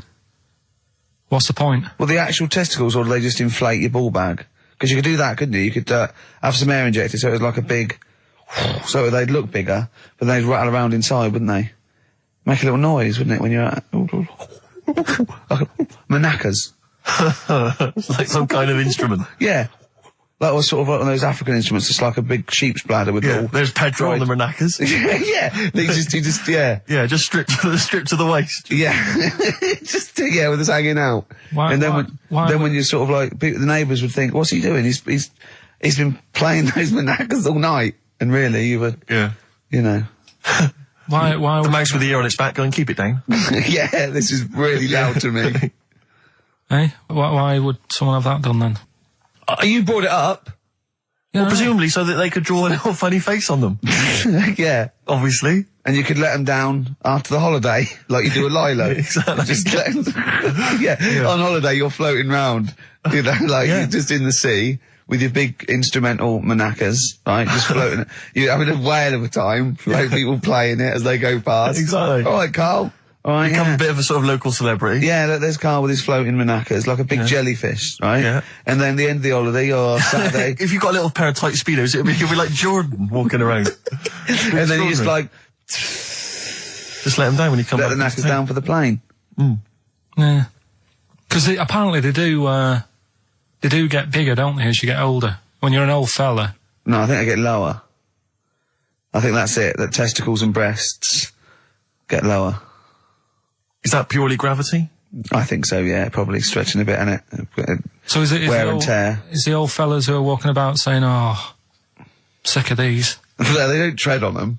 Well, that's why old people have always got to have a little sit down. You know, 100 metres. Yeah. Put them in the socks. Exactly. Yeah. Or they can have them. I suppose you can have like a little ball lift. You can have a facelift, can't you? Have a little nip and tuck. Or probably a facelift would help, wouldn't it? Because that, if you pull your face up. That's going to bring the skin up. Bring up a little bit, yeah. Don't go too far. You'll have a little knob as a tie. But you can, you can tighten stuff up. Speak for yourself. Steve with his kipper tie. That's a lovely tie you've got there, Steve. And you look so young. Yeah. What's that little sack underneath it? That little brooch. Well, wait. Playing with your little maracas all night, Carl. So, a chicken with teeth. And you can have your balls done. Imagine Kirsty Ward, whatever her name is, on Newsnight, saying that. And now, 2 features of the week. The war in Iraq, let's forget that. Who wants their knackers done? And look at this chicken. Careful, it bites. I think we should send this link to Dr. Fox and see if he thinks it's an improvement on what he heard during the sonas. Play a record. Yeah, get this link, send it to Dr. Fox. He'd love it. All right. Plus, he'd be able to offer some kind of medical explanation. Yeah, exactly. Teenage Fan Club. Oh, brilliant. One of Kurt Cobain's favourite bands, apparently, Teenage Fan Club, and that was the song Radio. He loved them. We've just had an email here. It says apparently they created the chicken with the teeth in order to prove that DNA can be reverse stimulated. The theory being that if you can revert chickens to a state in which it has teeth, I don't know if it ever had teeth, you can alter someone's DNA to stop them going bald, Carl. Did they mean that because birds came from reptiles that had teeth, outcrops, and then changed into a beak or whatever, that they revert? I don't understand. They revert DNA. I mean, there's not quite enough science here for me to be able to answer it in detail. Well, not for us maybe, but I think Carl's probably grasped it. What do you think that means, Carl? Yeah. What did he say? Okay, moving on. Ah, dear. Oh. Life's too short. What else is there? Have you got a monkey news coming up soon? Like I say, it's been a struggle. We'll do that. We'll do Cheeky Freak of the Week. Do you want to? Oh, definitely. Should we do Cheeky Freak of the Week? Cheeky Freak of the Week? I can't wait. I'll always do these. I'd start off with these. All right. Well, let's have the jingle for Cheeky Freak of the Week. Oh no. Do you remember it? No. I remember it. Oh, Cheeky Freak of the Week. Brilliant. Something like that. I want some more though, because that was slightly half-high. Oh, Cheeky Freak of the Week. Excellent. Right. This we're going back again. Yeah, 17th century. Well, it was 1829, right? Oh, I'm impressed. Now the problem is with Cheeky Freak of the Week. Not so much the week, is it? If you're going back to 1829. Well, not even of the century. You haven't even done Cheeky Freak of the century. What's the problem with Cheeky Freak of the Week? Just because, other than the sort of moral implications. Yeah. Well, last week it was a fellow with 2 heads. Yeah. We've done Siamese twins. It's Siamese twins again. Oh, No, it was Siamese again. twins. It wasn't a fella with two heads last week. It was Siamese twins, conjoined twins, sorry. They're two different people. This is what I'm telling you. But this is the problem. They're going to crop up quite a lot just because they've got double a chance. All right? Oh, please don't write in and complain. He knows not what he does. You understand, don't you? Carl will actually feature one day in this section. Yeah. So, right, go on, Carl. We're going back to 1829. Yeah. All the way back there to It's a 1829. retro conjoined twin link. A couple of guys set up a business. They were called Chang and Ang. Oh, they're the first. That's why they were called Siamese twins, because they wasn't that what it was based on? Those two, Chang and Ang. Was it? The original, yeah. That's why they're called Siamese twins, because I think they were Siamese. So these are the first ones. Well, not the first ones, but they're the ones that got to fame, I think, and why people started calling them. People started calling them conjoined twins, Siamese twins. I think I'm right there. Anyway. Good. Well, the sort of set up business, sort of going around the US. Well, both of them. And Europe, yeah. Yeah. And what they used to do, people were amazed by it anyway. Yeah. People wanted to know how they get through life doing certain things that you think about. When you think about Siamese twins, you think about, you know, how do you get through a day like that? Yeah. And the thing that cropped up the most with people was how they take a bath. So they used to go on tour around the US and Europe and sit in a bath, have a wash and that. And did they ever wash each other by mistake? They go, oh, that ends there. That ends there. Like those things in supermarkets. They put one of those down. We go, oh. What do you mean? Put that there. What do you mean? You know the things on the conveyor belt? The little dividers. Yeah. They wind me up, those dividers. Sorry, I was at a complete tangent, but for some reason, it's my own psychosis, but I get so annoyed if I'm in a supermarket, I've got my shopping, I'm just about to get served, and you can always see there are certain people who stand behind you getting edgy, itchy, worried that I'm not going to put the divider down to separate my shopping from theirs. It's like they're terrified that I'm somehow going to deliberately pay for their shopping. Sneak in their onion. Yeah. Oh, I didn't get an onion, I'll have that. And it's just, but what annoys me is it's not so much that, obviously it's a practical thing, it's the fact that they get a little bit edgy. You can actually see, certainly kind of, dare I say it, certain breed of woman and a certain breed of fella will just get a little bit itchy, a little bit edgy, and they just look at you, can just see them sweating, especially if they can't reach. I just lean over and do it myself. Well, I know, but the thing is that it's like they almost feel that they ought to wait for me to do it, as though somehow it's my obligation. And it just for some reason, I know it's ludicrous, but it really annoys me, and I actually deliberately don't put the divider down just to see them sweat. I like the way that they're actually quite well made. There's some that are brass with like a felt bottom. Yeah. Like you really care. Like a twig would do, wouldn't it? You know what I mean? But I just leave a slight gap. And then when it gets to when the woman's putting it through the till or the guy, I just say, that's my stuff. Do you ever look at other people shopping and go, oh, I should have got that? Often. Oh, that's annoying. I'll tell you what it is, it's the same thing, and again, it's my psychosis. When people, if you're on a bus or a train, and we're pulling into the stop, but there's a good, kind of 35 seconds before we're actually going to come to a halt, they leap up, and they're straight by the door. Yeah. But it's this fear that they're going to miss out. Oh my God, what if I fell over now and broke my ankle? I'd never get out. To be fair, I've never had that commuter's worry. I've never commuted, but every second counts, doesn't it? Because you miss a train, it can make a difference of half an hour. So that's why commuters literally run to get their connections. But the thing is that with a bus, there's often there'll be people who are sat right next to the exit will get up and stand up for a while, waiting to get out. It just, again, I'm not saying it's not, it makes perfect sense to them. It's my psychosis. They're going to be mowed down in the streets. They will just be a few of the people. You're going to be in a lovely Chrysler. Exactly. Yeah. Well, I will be going straight through a branch of Waitrose. Yeah. Taking people out in the So we do not condone going through Waitrose in a Chrysler. In a car. Now, as Chang and Ang, they're in the bath, they're washing their own bits, they've got one of those dividers, right? They go, well, that's definitely yours. I marked mine. That's definitely mine. What? Don't wash that, Chang. I wouldn't, Ang. I wouldn't wash that. Right? So what are they doing? They're in the bath. Carry on with the story. That's about it, really. I mean, that's the fact that people... So, two little Oriental fellas joined in the hip, had a bath. No. That's your story. No, they didn't have a bath. They they must have done some sort of research, right? Who? Chang and Ang, right? And they said, well, what do people want to see? Isn't that a Bay City Rollers song? But it's an idea that people have queued up. They've paid their money. They're in a tent. They go, well, I hear they're going to have a bath. They're going to have a bath. Two Siamese people have a bath. How would they possibly do it? Well, I've heard they get into a bath. But that's I don't know they what's wanted to exciting. see them nude and where the join was. No. More than how do you get in the bath? I don't know. They just that's what they picked. They said what would be good to see. What do you want to see them do? Having a bath. How'd you get into trousers? Was there Exactly. This is all part of it, isn't it? That's why they picked having a bath. This is all part of it. Well, then once we get dressed afterwards. Yeah. Who was the best out of Chang and Ang? Who was your favourite? They both look the same, to be honest. There's a surprise. One was a short ginger woman. Oh dear. Is there anything you know? What would be better than having a bath for you when you're seeing them? What would sort of make you go, oh, I wonder? One of them pulling and the other one going home alone. Yeah. They're going like, look, she's definitely up for it. I'm taking her home and going, oh, what am I going to do? Can I watch? Definitely not.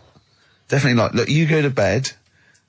I want to wine and dine her. But if he's got back to their place and they're going at it hammer and tongs, but are you saying one of them? No, hammer and tongs were their cousins. Right. They lived miles away. Yeah.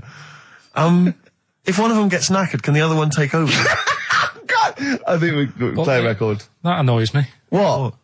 That sort of being at it all night. What do you mean? Let's put a song and I'll come back. What do you mean? No, come on. Seriously, because Okay. R.E.M. Yeah. Well, after R.E.M., Night Swimming, being at it all night, and why it annoys Carl. Night Swimming by R.E.M. Well, before we played that track, you remember Carl was on the, teetering, on the cusp of telling us why he's annoyed at going all night. I assume you mean... Relations. Yeah. What do you mean? What annoys you about that? What? Sexual relations all night. The concept. Or people keep you up. Is it your next door neighbours or something? No, just that thing of people who say, oh, was that it all night last night? Who says that to you? You know, lads who think they're, they think they're a bit of a lad and think that means it's good. Well, like Sting in his tantric sex. Sting. Yeah. Well, to be fair, it goes for 8 hours, but only 3 minutes of that is going for it. The other sort of, 7 and a bit is sort of laying next to each other, isn't it? Right. Or sometimes in a different room. Yeah. Yeah. Is that why it's called Sting? Hey? Well, if you're at it all night, bet it. He's gonna sting. So what's your problem with this notion of going at it all night? It's just that thing of, get it done right the first time. Do you know what I mean? Get it done. Yeah, get in, get out like the SAS. Once you've done it, you've done. You know what I mean? Yeah, no fanning around. No messing about. So, it's just that, isn't it? It's like, do it right the first time. Once you've washed up, right, you put the pots away, you don't dirty them again. What a lovely analogy. That's one of the great Is that what you say to Suzanne? Come on, love. Once you've washed up. I've already washed up. You don't dirty the pots again. Go. What a romantic Ding dong. song. Hello, is there a fire? Oh. Hello. Did he have a moustache, the fireman? Oh. Radiohead, they're there on XFM 104.9 and Ricky Gervais, Steve Merchant, Karl Pilkington with the answers to Rockbusters, the biggest quiz on radio, probably. Mm-hmm. Do you want to remind us the quiz? No, you mean the crappiest quiz on radio? Yeah. Right. First one was, that fella likes sucking on iron. Yeah. Right. The initial was M. Yeah. What was the band? It was Metal Liquor. Alright. What's Metal Liquor? No, wait, I've never heard of a band, Metal Liquor. Metallica. No, you said Metal Liquor, I don't understand. Yeah, Metal Liquor, Metallica. What? No, say it again and try and make Metallica sound like Metal Liquor. Metallica. Metallica. Metallica. Is he having a fit? Say it again. Make Metallica sound like Metal Liquor. Metallica. Metallica. Okay, next one. Right. Yeah. Second one, the Jamaican fella spots a boat. That was easy. That was D. That was Debage. You got that? Make it sound like the band. Debage. Make it sound like a Jamaican fella saying, spotting a boat. Debage. Right. So you got that one. And the last one. Do you want a game of tug of war? Well, it's up to you. You own it. Yeah. Right. That was E. That was your rope. Right. Europe. Europe? Right. Who did the final countdown? Yeah. So that's the... No, what? We've let that go? That's the 3 answers for this week. Who's the winner, Steve? Well, again, I mean, there are lots and lots of people who got it right, Rick. So I don't know if it's just us that think this is rubbish. Right. But, who's the winner? Well, you know, I'm always a fan of people with just something, a name, I don't know, that maybe tickles me. Yeah. And sadly, I did want to give it to, I wanted to give it to Daniel Jowett. Because I just, for some reason, Danny Jowett. Going to start. But sadly, I just realised he got it wrong, so I'm going to give it to a different Dan. So not only did you ridicule his name, he's not even getting the prizes. But better luck next time, Danny Jowett. Instead, I'm giving it to Dan Mason of Ilford. So he got them right, and he wins those prizes. All right. Well. Okay. More of that next week. I mean, what do we think? We'll do it next week then. Yeah. Again. Okay. What are you doing now? Got a record or what's that? Hoople. But I'm not the Hoople. Oh, it's a Hoople. Yeah. The Hoopsters. Monkey News? Next. Right. Not the Hoople. Roll Away the Stone. Classic little ditty on XFM 104.9. Right? Play the jingle. Oh, is it it? Brilliant. Oh, chimpanzee that Monkey News extra. Well, is there Monkey News? I'll tell you what, I've been having a bit of a problem this week. Why? It's just been a struggle. Normally, I can come into work on a Monday and there'll be something that's happened over the Saturday, over the Sunday night. Do you know what I mean? Over the weekend, the monkeys have done something. Been very quiet. I thought I'll be alright. Let's see how the week goes on. I don't know if they've caught on to the fact that we're giving this coverage now, or I don't understand. Normally people are emailing me stuff all the time about monkeys. Been very quiet week. Been checking, I was looking in books last night and stuff. Is there any monkey news?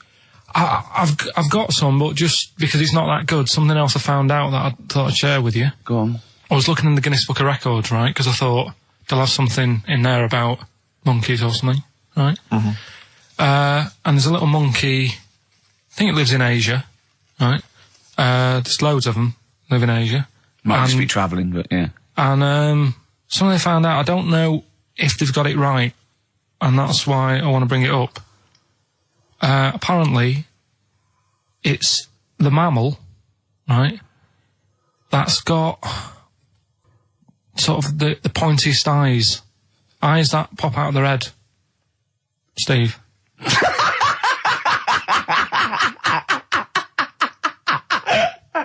Now, the thing is, right, I thought that's interesting. Yeah. Apparently it's the biggest with the sort of goggle eye type thing. Right, yeah, go on. Apparently they come out of their head 1.6 centimetres. 1.6 centimetres? What, you mean they protrude? Yeah. They protrude from the head at 1.6. Okay. What? How long? Have you got a ruler, Rick? 1.6. He's having a go. I'd say I'd be a little bit annoyed if the monkeys beat me. Well, I don't think it has. That's what I'm hoping. Is there anything we can... I mean, what's 1.6? Oh, can you... It's about... Drop your trousers. It's, about 3/4 of an inch. What do you think? I don't know. Have they got it right, or what? Maybe I should come down to Monkey World with you next week. So anyway, that's not the monkey news, that's just something that cropped up and... Sure. I do know once, when we were playing pool in the office, I think Lucy was your partner. Yeah. It was me and Ash versus you and Lucy. And you were having trouble because his glasses kept slipping down. So Lucy pushed his glasses up his nose, but the glasses touched his eye. Do you remember that? Yeah.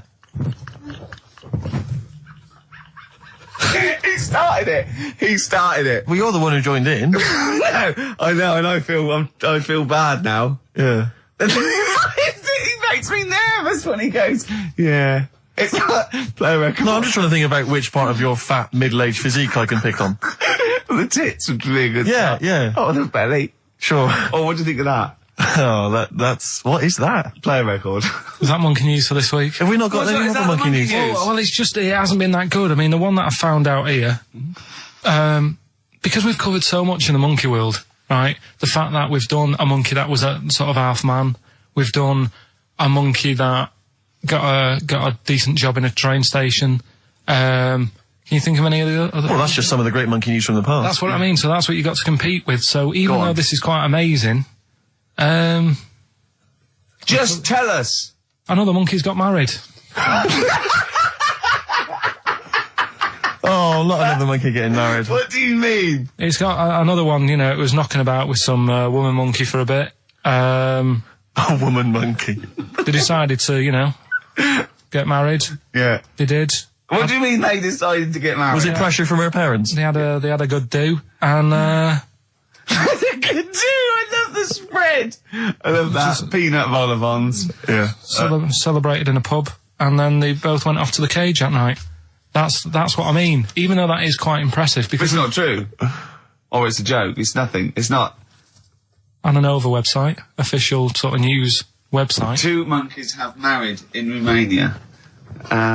After a whirlwind romance. Well, that's... After a whirlwind romance? God, yeah. Yeah, a quick one hanging onto the rope. Yeah. She was in the tyre. Yeah. He saw it. Yeah. He went, have a go at that. They go, we got to marry her now. Yeah. Her parents came in and said, did you just shag my He was in a daughter? zoo knocking one off. She went, I can do that for you. Yeah. Yeah. Guests say the monkey bridegroom was scared by the number of people attending the wedding and refused to get out of his cage. So his bride... Not bloody Hello Magazine again. No, it wasn't. No, I think it was like last minute nerves. Right, like, right, you know, right. I'm single now. It's like, you know, it's the big step. Yeah. But his bride enjoyed every minute of it. She was loving it. Yeah, she sure. looked lovely, by the way. She looked lovely. Yeah. Did she? Oh, good. Reports she only appeared to have problems with her veil and dress. Do you see, you know, this is... The guests I hope they didn't ruin it like Anthea Turner and maybe get sort of sponsorship PG tips or something. With strong plum brandy, so they got them drunk as well. So they carried on the celebrations at the pub, and the bride was taken to her new husband's cage at night. I apologise. Play a record. I'll tell you what winds me up. What? Monkeys getting married. I know. And I'm not getting any action, and I got bigger eyes. Little by little. Oasis on XFM 104.9. Well, that's the show.